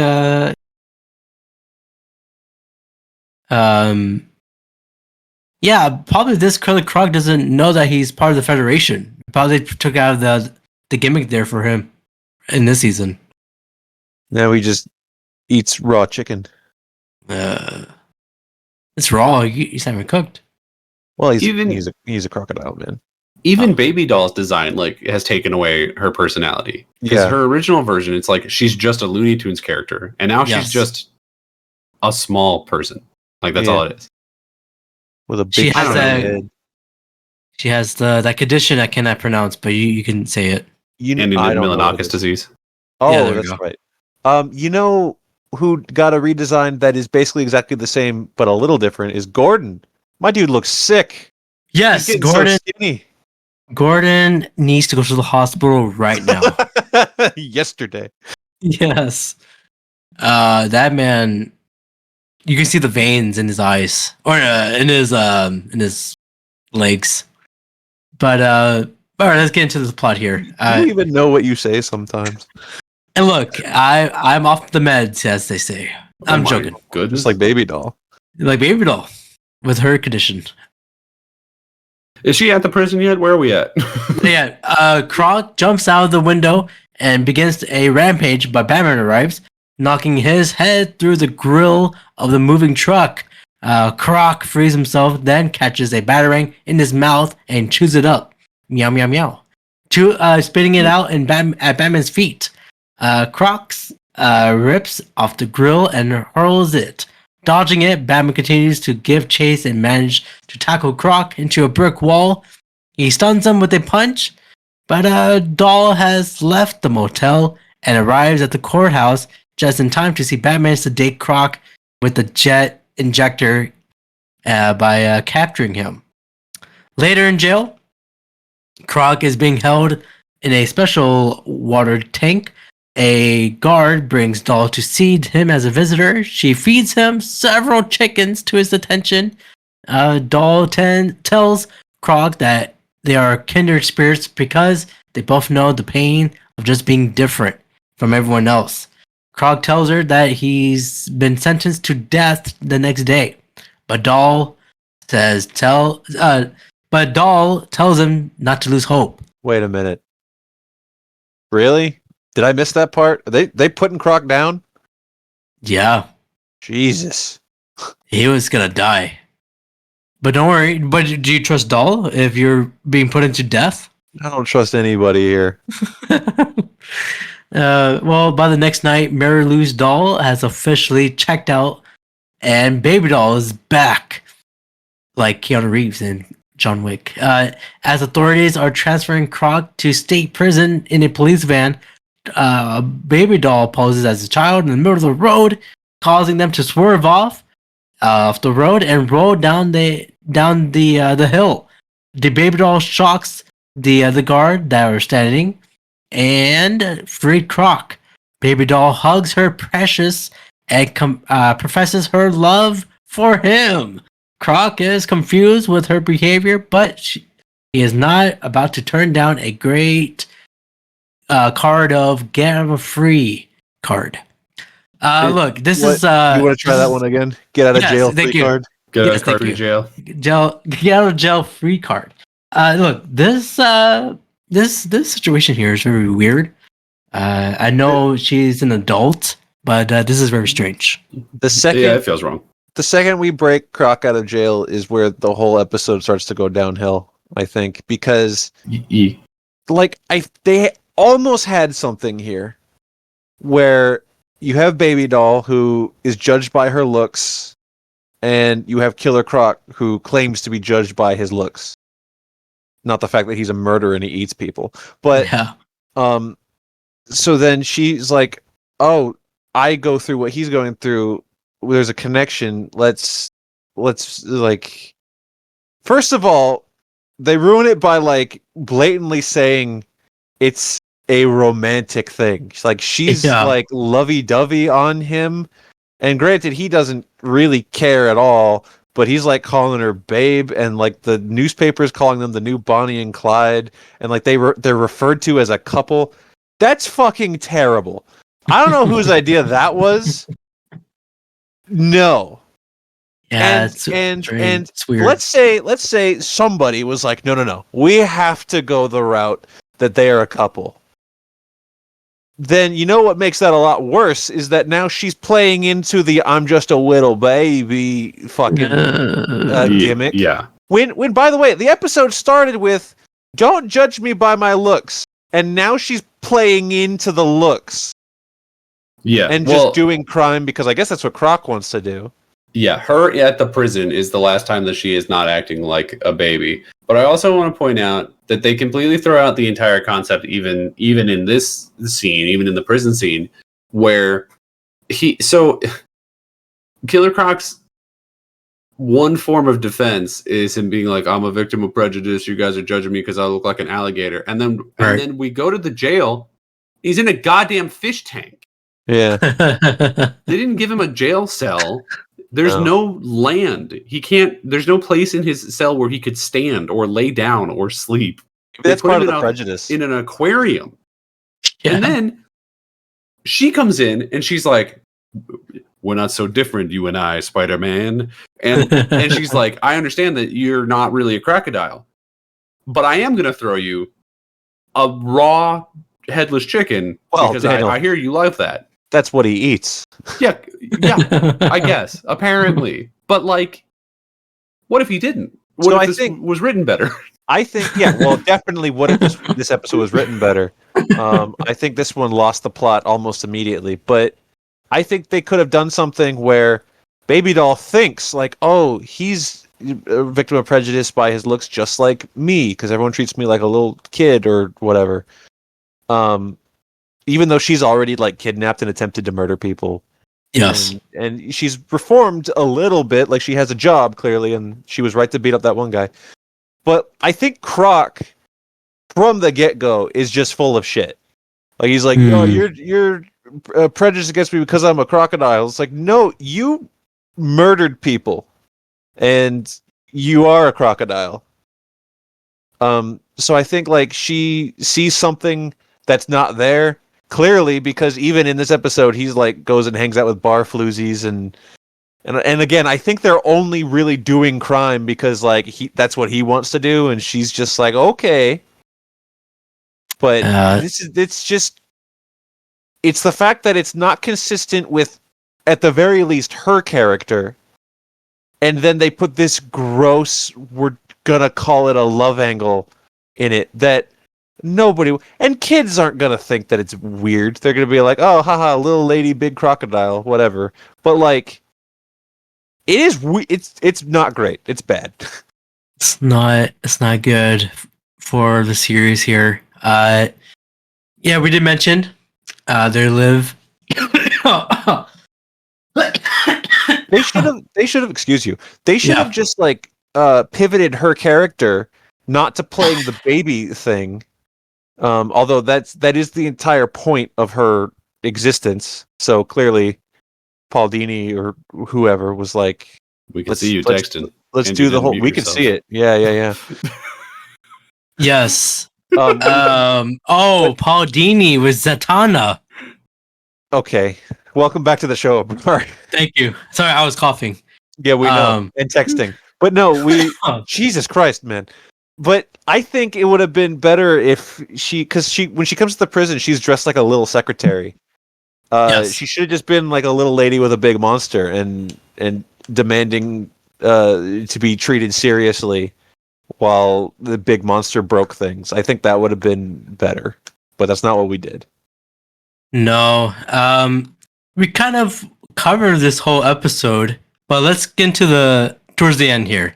Yeah, we could just move on. Yes, we kind of did, but let's get here. So at the plant, Baby Doll and Croc have taken out the guards, and she tells him how the reactor will blow them up, will blow up Gotham. Well, you are getting a little. There are some more details. So they're doing crime together, Yes. and she's like, "I love you, Killer Croc," and everyone at home is like, "Ew." Yeah. And Killer Croc's like, "That's great," and then he goes and basically, I don't even want to say cheats on her, but that's what he does. That's what she feels, anyways. He hangs out with bar floozies, and then she's like, "Well, if my kindred spirit is going to cheat on me, I guess I'm gonna melt down a thermonuclear power plant and blow up everybody." Yeah, I mean, you And do so see that's where she's like, "There's a big score at the power plant," and Croc's like, "Okay," and they go there, and then she just starts breaking shit. Now you can read the paragraph you were reading. Yeah. Also, there's a Daily Planet newspaper in there somewhere. Yes, there were. That was my interesting facts. Oh, well, instead we can talk about how in their lair, Killer Croc has a poster of himself and it says Killer Croc. Maybe from the Federation. Probably, I assume that. He asks if they're going to demand a ransom payoff, but she reveals that she knows about his other girlfriends and that she doesn't really love her. To his horror, Baby Doll vows that they will both die together and take Gotham with them. He demands she shut it down, but she tells him to do it himself, which clearly beyond him. Did you ever guys had this type of girlfriend before? A child? One that No, like this okay. behavior, not like that. The one that tried to blow up the town we all live in. Yeah. Yeah. What happened? I'm guessing she didn't. Batman It stopped was her. okay, good, fantastic. It was a Uh, lot like this, except it wasn't a fucking child. yes, I'm glad you Or reiterated. or let's call it what it really is: a grown woman the size of a child who decides to act like a child, even though she doesn't want to be a child. She's very complex. Very complex. If that's what we want to call it. Yeah, I'll call it that. Batman comes in and battles Croc, who warns that Baby Doll is trying to cause a meltdown, while Batgirl knocks Baby Doll away from the controls. She Baby punches Doll, this kid. pow! Shout out to NFL is coming back in a few weeks. Baby not Doll. Randy Orton. Oh, yeah, Randy Orton. Yes, you're right. A Baby Doll escapes the control room as the reactor is about to reach critical mass, but Batgirl succeeds in shutting down safely. As Batman assigns Batgirl to stay put and keep an eye on the reactor, Croc escapes to go after Baby Doll with Batman in pursuit. Croc finds Baby Doll and holds her over a spinning turbine. He drops her, but Batman swings across on the Batline and saves her. Croc then tackles Batman into a wall, which stuns him. As Croc carries him over to throw him into the turbine, his jet injector drops in front of Baby Doll. She uses it on Croc and gives Batman an opening to punch him. Croc tackles Batman down to the turbine walkway and tries to push his head in the machine. But the crow ears are revealed to be reinforced with metal and it prevented it. Batman knocks Croc away from the turbine and gets into the wall near several pipes. Croc tries to pull out a smaller pipe attached to a larger one to use as a weapon, but she can't see the danger sign warning that the pipes carry hot water. Batman tries to warn him, but it's too late. The attachment points fails, causing a water to blast Croc across the room and knocks him unconscious. Baby Doll runs over to Croc and tearfully tells him how happy they could have been together. And that's it. The ending of this episode went like bam, like that's it. This episode doesn't end, it just stops. Yeah, it just bam, that's it. So as if it wasn't bad enough that we like disagree with this episode conceptually, we disagree with this episode morally, and then it doesn't even bother to like really end. Croc kind of beats himself, and then we roll credits. It's terrible. Are we giving this down, man? This is such a thumbs down. It's a huge thumbs down for this episode, from the themes of this episode, the way it ended, and the designs. Yeah, we didn't like the redesigns of nothing. Daniel, do you have any positives for this episode? I think it started as an interesting idea. So if it turned out that like one guy came up with the idea and then he turned it in and someone made this out of it, then respect to the guy who turned it in originally. Yeah, you know kind of how it feels. Like we could have gone somewhere with this and we didn't. But I do think that there's some meat on the bone of the idea. We just didn't do it. You're right. It feels class project where one guy was like, "We can do a thing about these two characters that are discriminated by how they look."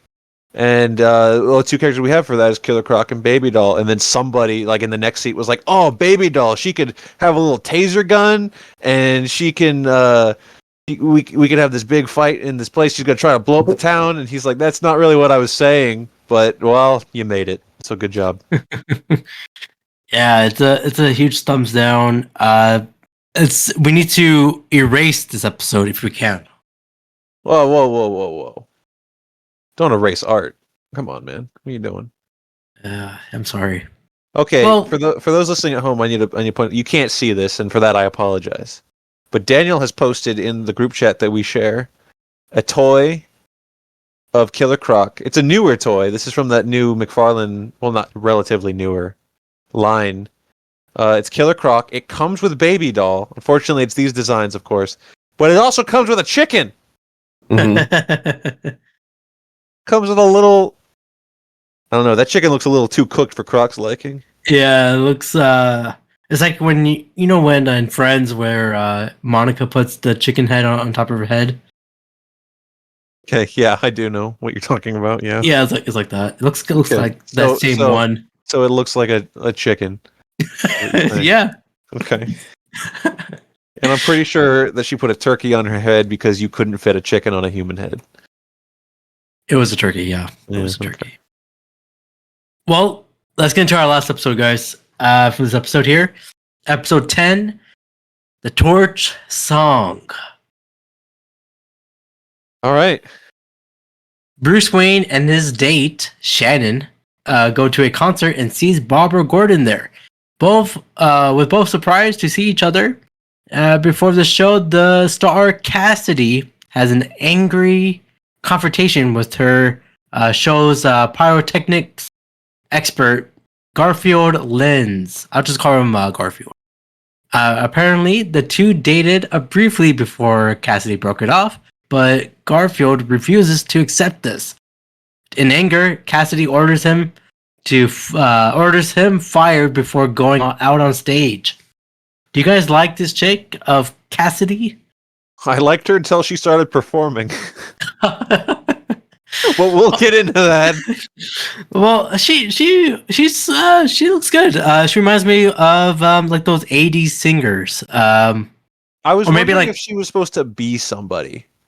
You know what I I- mean? Like oh, Like an maybe actual person? She'll come back. No, not like an actual. Like if she'll become a comic book character or something. Like Oh, sure. like this character comes back in Justice League Unlimited and she gets turned into something. I don't know. Fill in the blank. Mm. I like looked it up. I'm like, is this anything? And the answer I believe is no. Dang.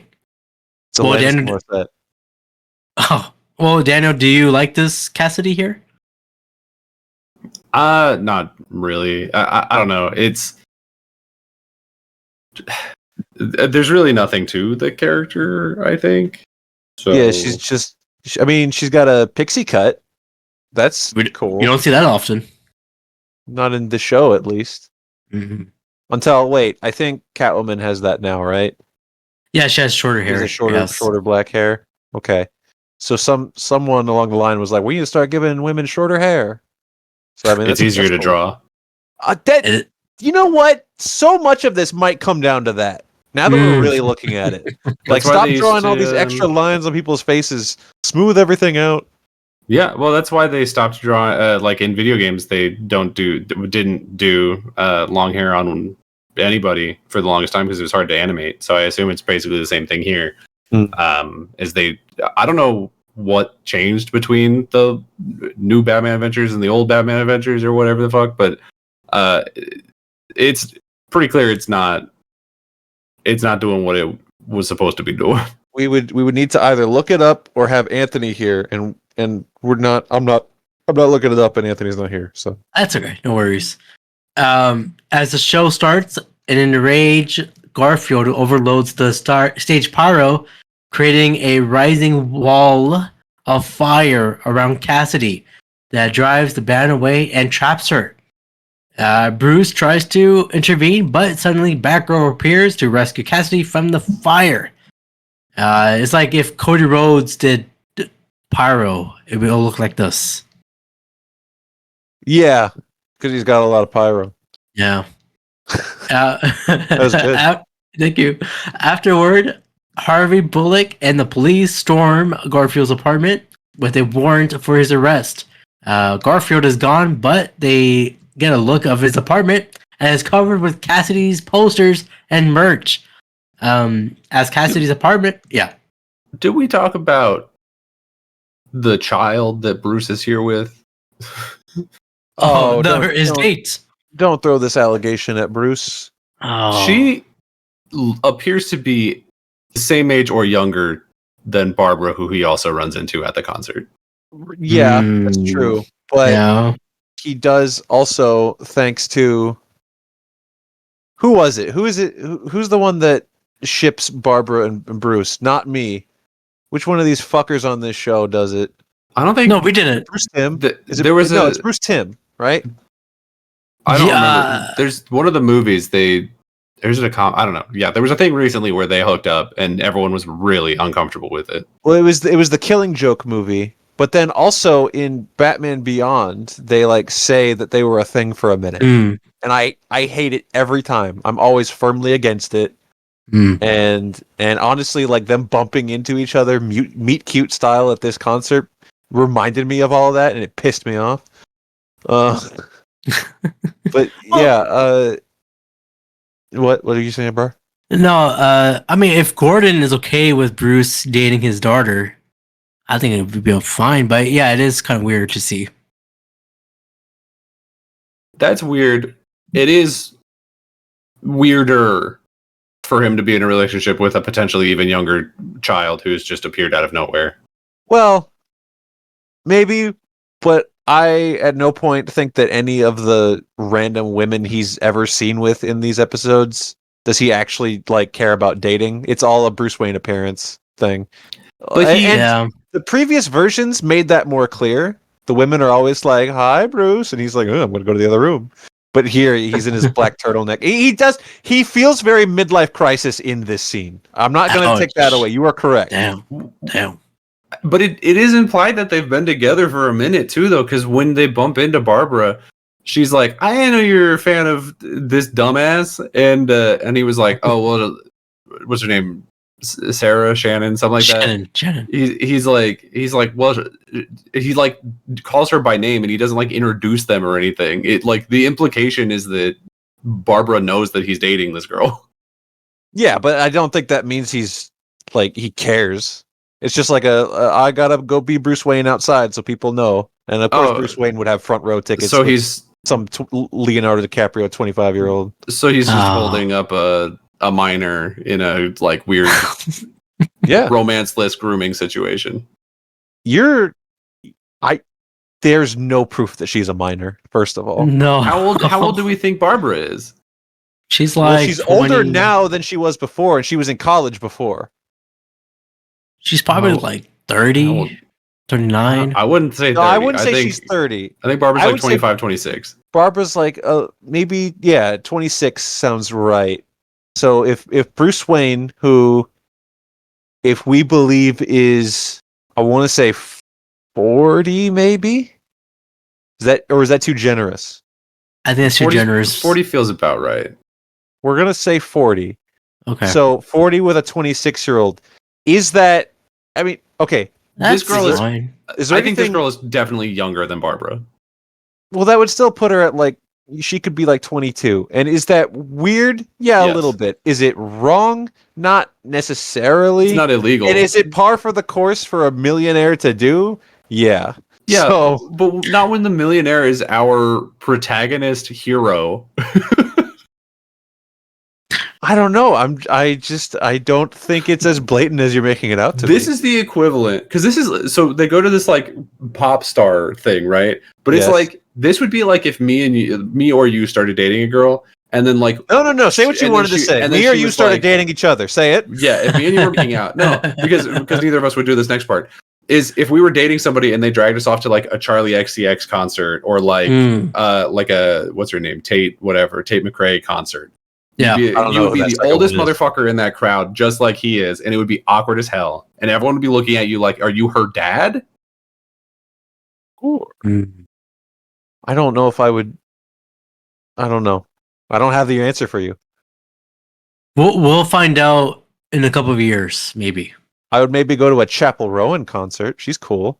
Chapel Rowan she came up later, but she does appeal to all our generation. Unlike, well, I guess Charlie XCX a little bit, but not whatever. Which one's Charlie XCX? I know the name, but I don't. Which She's Brat Summer. Brat. Yeah. She's 365. So I know that as a concept. I don't know the song. Yeah. She- That's fine. Don't put this on TikTok. You'll get so many thumbs down. She was in the song of Fancy with Iggy Azalea. Does She- TikTok have thumbs down? I don't have TikTok. No. They just have Okay. likes and comments. Doesn't know who Charlie XCX is. Doesn't have TikTok. This is a grandfather. I'm 30 years old. I don't need to know these things. Just like it might- Bruce Wayne doesn't need to be at a Cassidy concert. Hey, Cassidy is our generation. Can we Sabrina- move on from the Sure. Bruce Wayne is a groomer thing, which is not true. He's not. At least not here.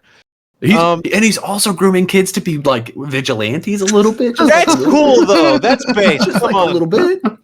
I want to talk about how bad Cassidy is at performing. She's Yeah, awful. no, she is awful. She's It really was bad. What? terrible. She barely singed She was. before the fires came in. She got How- up there and just belted out the worst 15 seconds of singing she could, and then God himself tried to engulf her in flames. God said, "Satan, take the wheel."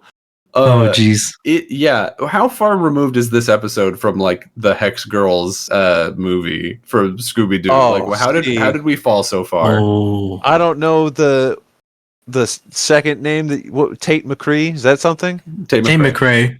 McCrae. Tate, I don't know who that is, but the Hex Girls are my jam. Okay. Yeah. They're legally not a real band, but I agree. Hey, the band from K-pop Demon Hunters went platinum for one of their songs. Or Did something. they? They're like number one charted song. It's what did they say? The first band since Destiny's Child. No, the first all-women band since Destiny's Child to like hit number 1 on the Billboard charts or something. What? Oh wow. And they're fictional. Wow. Did oh god, what are they called? There were 5 of them, and that was part Spice of the Girls? name. No. Oh, Fifth Harmony. Fifth Harmony. Fifth Harmony never hit number I guess 1. not. They were like really popular for a minute there. That's crazy. And they're not even real. they're not real, but they're cool. The demons They've are been real using- though. Shout out to that movie. I haven't seen it yet. I saw a lot of good reviews. I don't know if you'd like it, but I liked it. Okay, then I'll have to watch it. You won't like it because there's a cat in the movie. Oh, True. there's a cat. Did the cat attack someone? I think the cat's the demon. Oh, I'm not going to spoil it. You're going to have to find that out if you ever watch it. I'll find. No, I'll watch it. I haven't But- seen it. I just feel like I saw a design of like a feline demon that may genuinely not have even been from K-pop Demon Hunter. No, maybe it could. The cat in the movie is not a normal cat. For Okay. sure. Well, But he's So a anyway, sweetie. Cassidy's on fire. yes. Good, as she should be. Well, it's okay. She's fine. She was saved by Batgirl, and Harvey Bullock stormed to Garfield's apartment. But now we're at Cassidy's apartment. In case you guys were wondering, the Destiny's Child song that was the last song to go number 1 on the Billboard Hot 100 from an all-female group was "Bootylicious." Whoa. That fits. Yeah. So that's been broken now. I just Bullock is also not doing good policing here because it's in an apartment complex. He could have just gotten the key from the Well, master. his face got smoothed out. There's nothing he can do. They are all smooth now, baby. Is it also weird that Cassidy looks more like Catwoman than Catwoman does now? Ooh. that anything? That I can see that. You're on to something there, I think. Is that At least a weird Michelle thing? Pfeiffer type, I guess. But Hey, did the Justice League thing exist yet? Is there a reason why this couldn't have just been Black Canary and then we had a crossover episode for a second? Oh, because Black Canary can be a singer. She's done that before, I'm pretty sure. Yeah. I don't think the Justice League show has started yet. I think it came out in 98, 99. No. Don't say things like you know, because you don't. No, I think I'm looking it up. Stop it. You're being irresponsible. Well, 2001. So no, it definitely had not started that's yet. early. The Unlimited came out like It was 04 or 2000. It was like 2005. It was after Justice League had wrapped. I'm pretty sure. Is there like a DC band? Is there like a fictional DC band like how There they got, is like, now. Big Belly Burger? There is the Crabjoys. The Mighty Crabjoys. But also, if the K-pop Demon Hunters count, they're also charting. So Yeah. I don't know. They might be real now too. Shout out to Everything them. fictional is real. Chris Chan was right. Whoa! Don't bring his gotta name. cut that. You gotta cut that. The merge Dude. is happening. No, wait! Stop! Don't bring him up. Also, her.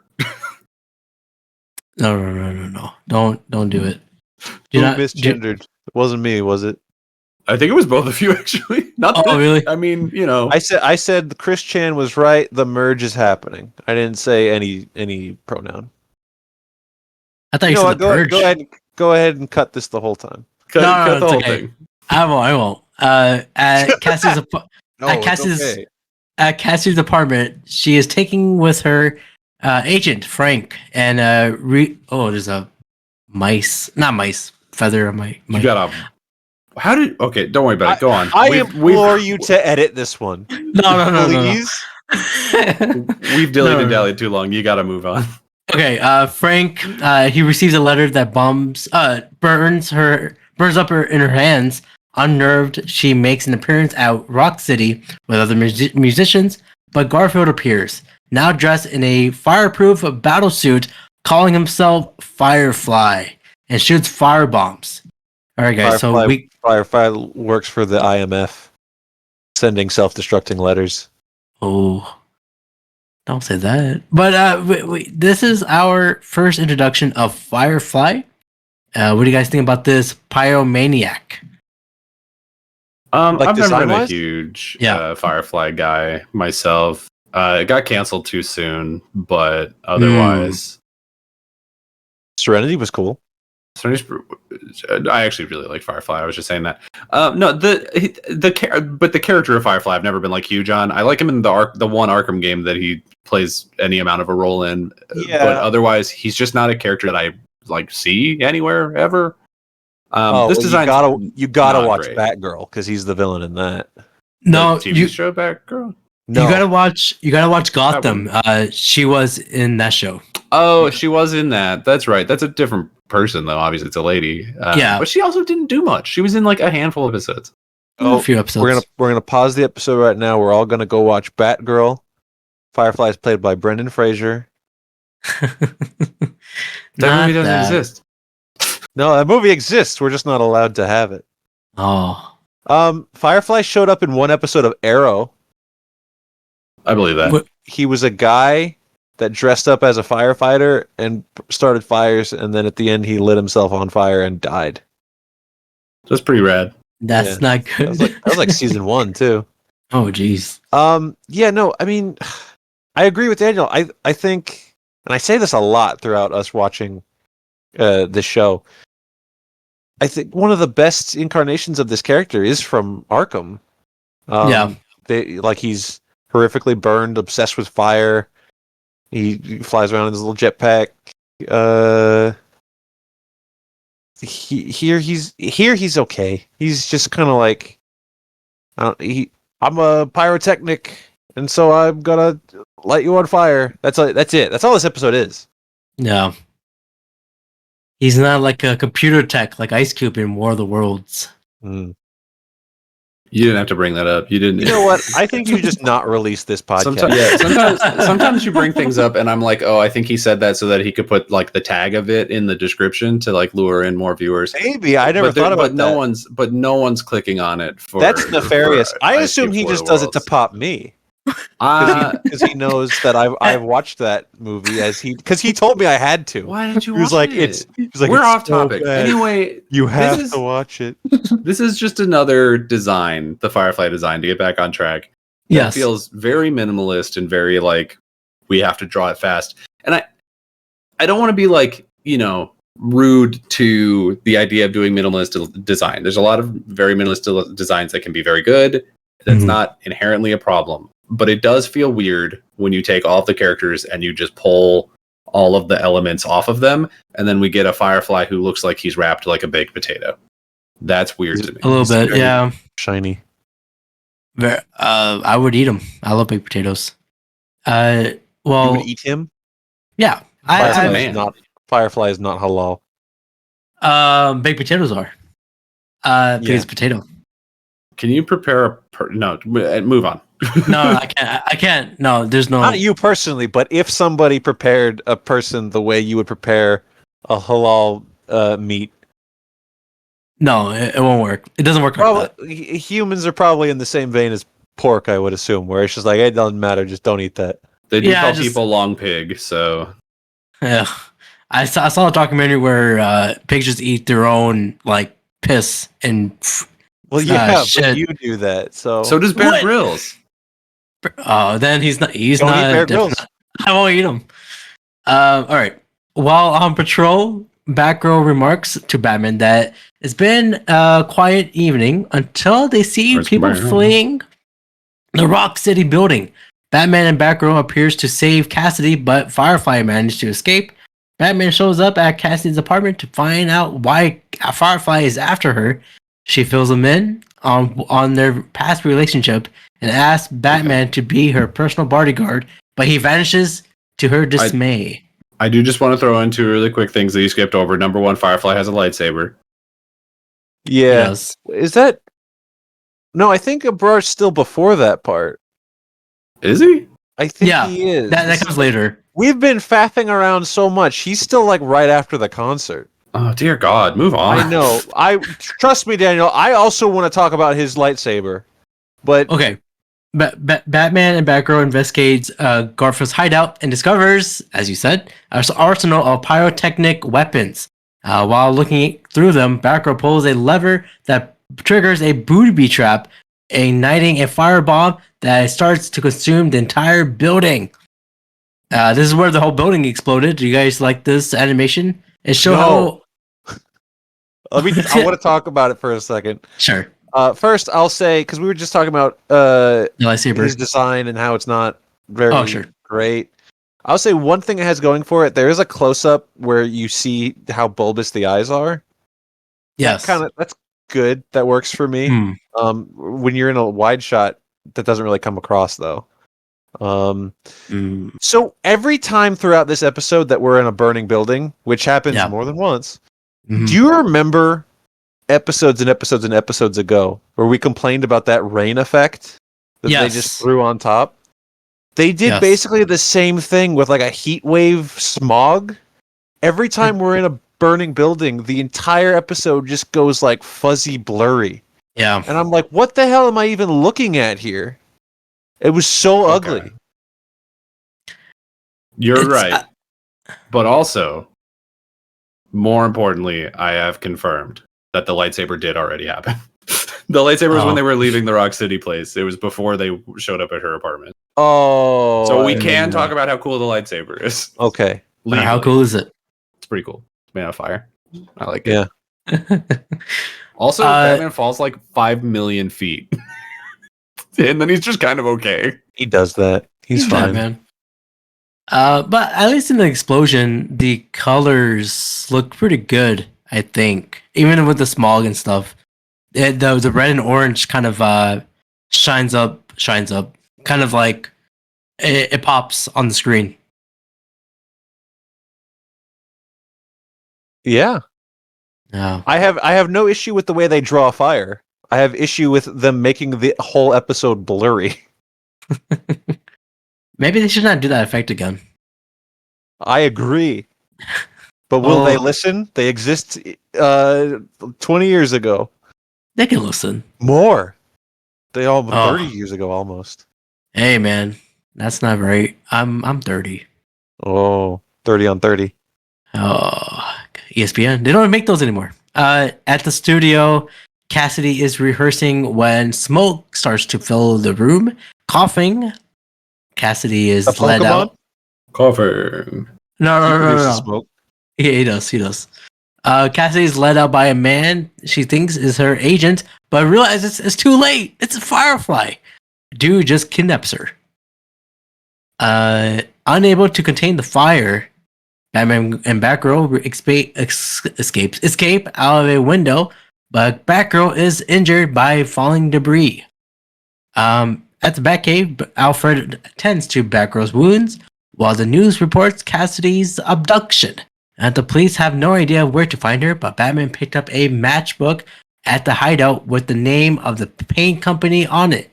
As he prepares to leave, Alfred suggests wearing something more durable. Batman smiled, like we know what he was thinking. Do we? We'll find out. At the paint company manufacturing plant, Cassidy is tied up, while Firefly works with the equipment. Cassidy tries to reason with him, but he says it's too late for that. He shows her a gel that he invented that can burn through any substance. To demonstrate, he sets a small amount of the gel alight and watches her in horror as it burns through a block of ice, then down through the floor. Would you guys use this gel for personal use? What personal Daniel, use? don't dignify that with it. Keep going. Go. You've been here long enough. Firefly has made enough of gel to pour down the sewers, covering Trying to melt my dick off. Whoa! All three of them, covering the entire city. Then he will ignite the gel, and the entire city will burn. In Garfield's twisted mind, the perfect cover for him and in Cassidy to disappear together. It's not a bad plan, but it's a crazy plan. But before he can release the gel, Batman appears wearing a heat-resistant suit of armor that is able to withstand Firefly's fireballs. Do you guys like this suit here? I don't even remember what it looks like. Hang on. It's pretty much like the Batman Beyond suit, but it's just all black and like with the white logo. I'm looking at it now. No, I don't like it. I'm not opposed to it conceptually. I think as a child who grew up in the late '90s, early 2000s, and bought basically every Batman toy that Target or Walmart or Kmart, God help you, had to offer. I'm not opposed to Batman having like situation specific suits. I do think that's cool. Yeah. And we're at a trick here where I'm like, I want to complain that it's just black and gray, but he is Batman, so like, why would he make it any different color? But like, also, it's really boring, and he just kind of like slides a motorcycle helmet, Batman helmet on top. So yeah, I don't know. I'm never a fan of the we have to sell a new toy costume that is just like we're gonna use this once and never see it again. I think that's kind of whatever. Yeah. And I feel like this could have been equally solved by just having the normal suit and then putting some like thing over the chin area and then just being like, yeah, my suit's flame retardant because of course it is. Yeah, you'd think it would have already been invented. Remember when Val Kilmer got engulfed in flames and he was fine because he thought about it. Val Kilmer is Batman. I guess I should specify because Abrar looks confused. No, I knew he was. I seen the movie. Yeah, you remember when Val Kilmer rose from the ashes to deliver us to the promised land? Yeah, that happened at the end of Tombstone. I've seen Tombstone. No, you haven't. I've seen it. I've seen it. You know what? Fuck it. This episode's already so off the rails and long anyways. I'm going to say something. Go ahead. So Kurt Russell plays Wyatt Earp in Tombstone. And his son's name is Wyatt Russell. You think that was intentional? His son was born before. Oh. Doesn't that blow your mind? Well, but Wyatt Earp's a real guy. Yeah, I know. Daniel. So it's probably just named after the guy. No, but what I'm saying is okay, Daniel has alonged this now, so it's his fault. The serendipity of like, what if he's like, I love Wyatt Earp. I'm going to name my son after Wyatt Earp, and then he plays Wyatt Earp. That's amazing. That's the point of the story. You asshole. Please end this episode. The two fight, and Firefly gain the upper hand long enough to empty the gel into the sewers. Firefly then unsheathers a flaming sword and attacks Batman. The two fight again, and the sword goes flying into the gel, igniting it before it can spread across the city. As the plant starts to burn, Firefly escapes while Batman frees Cassidy and gets her outside. The building explodes, and Firefly staggers outside, only to collapse from exhaustion. Cassidy has dinner in a restaurant with her agent, and who tells her that Firefly's kidnapping and mayhem have done wonders for her fame, and they should capitalize it right away. While he starts describing the new ideas for a fire-themed tour, a flammable dessert is ignited at her table, and Cassidy recoils. Her agent says, "What's wrong?" Not seeming to notice her staring in terror at the flames. I feel like this was supposed to be a two-parter, but it's just one episode of the Firefly. It's okay. Do you guys give this a thumbs up or a thumbs down? I don't know. I'm not very hot on this episode. Ooh.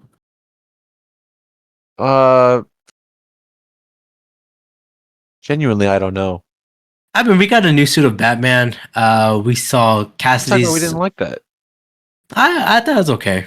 I mean, we saw Cassidy's what? We saw Cassidy's like performance. That's another thing I didn't like. Okay, so you're talking me into giving it a thumbs down. All right, thumbs down it is for you. I'll give it a thumbs down because of sure, why not? I didn't like the smoke effects, Fireflies, whatever.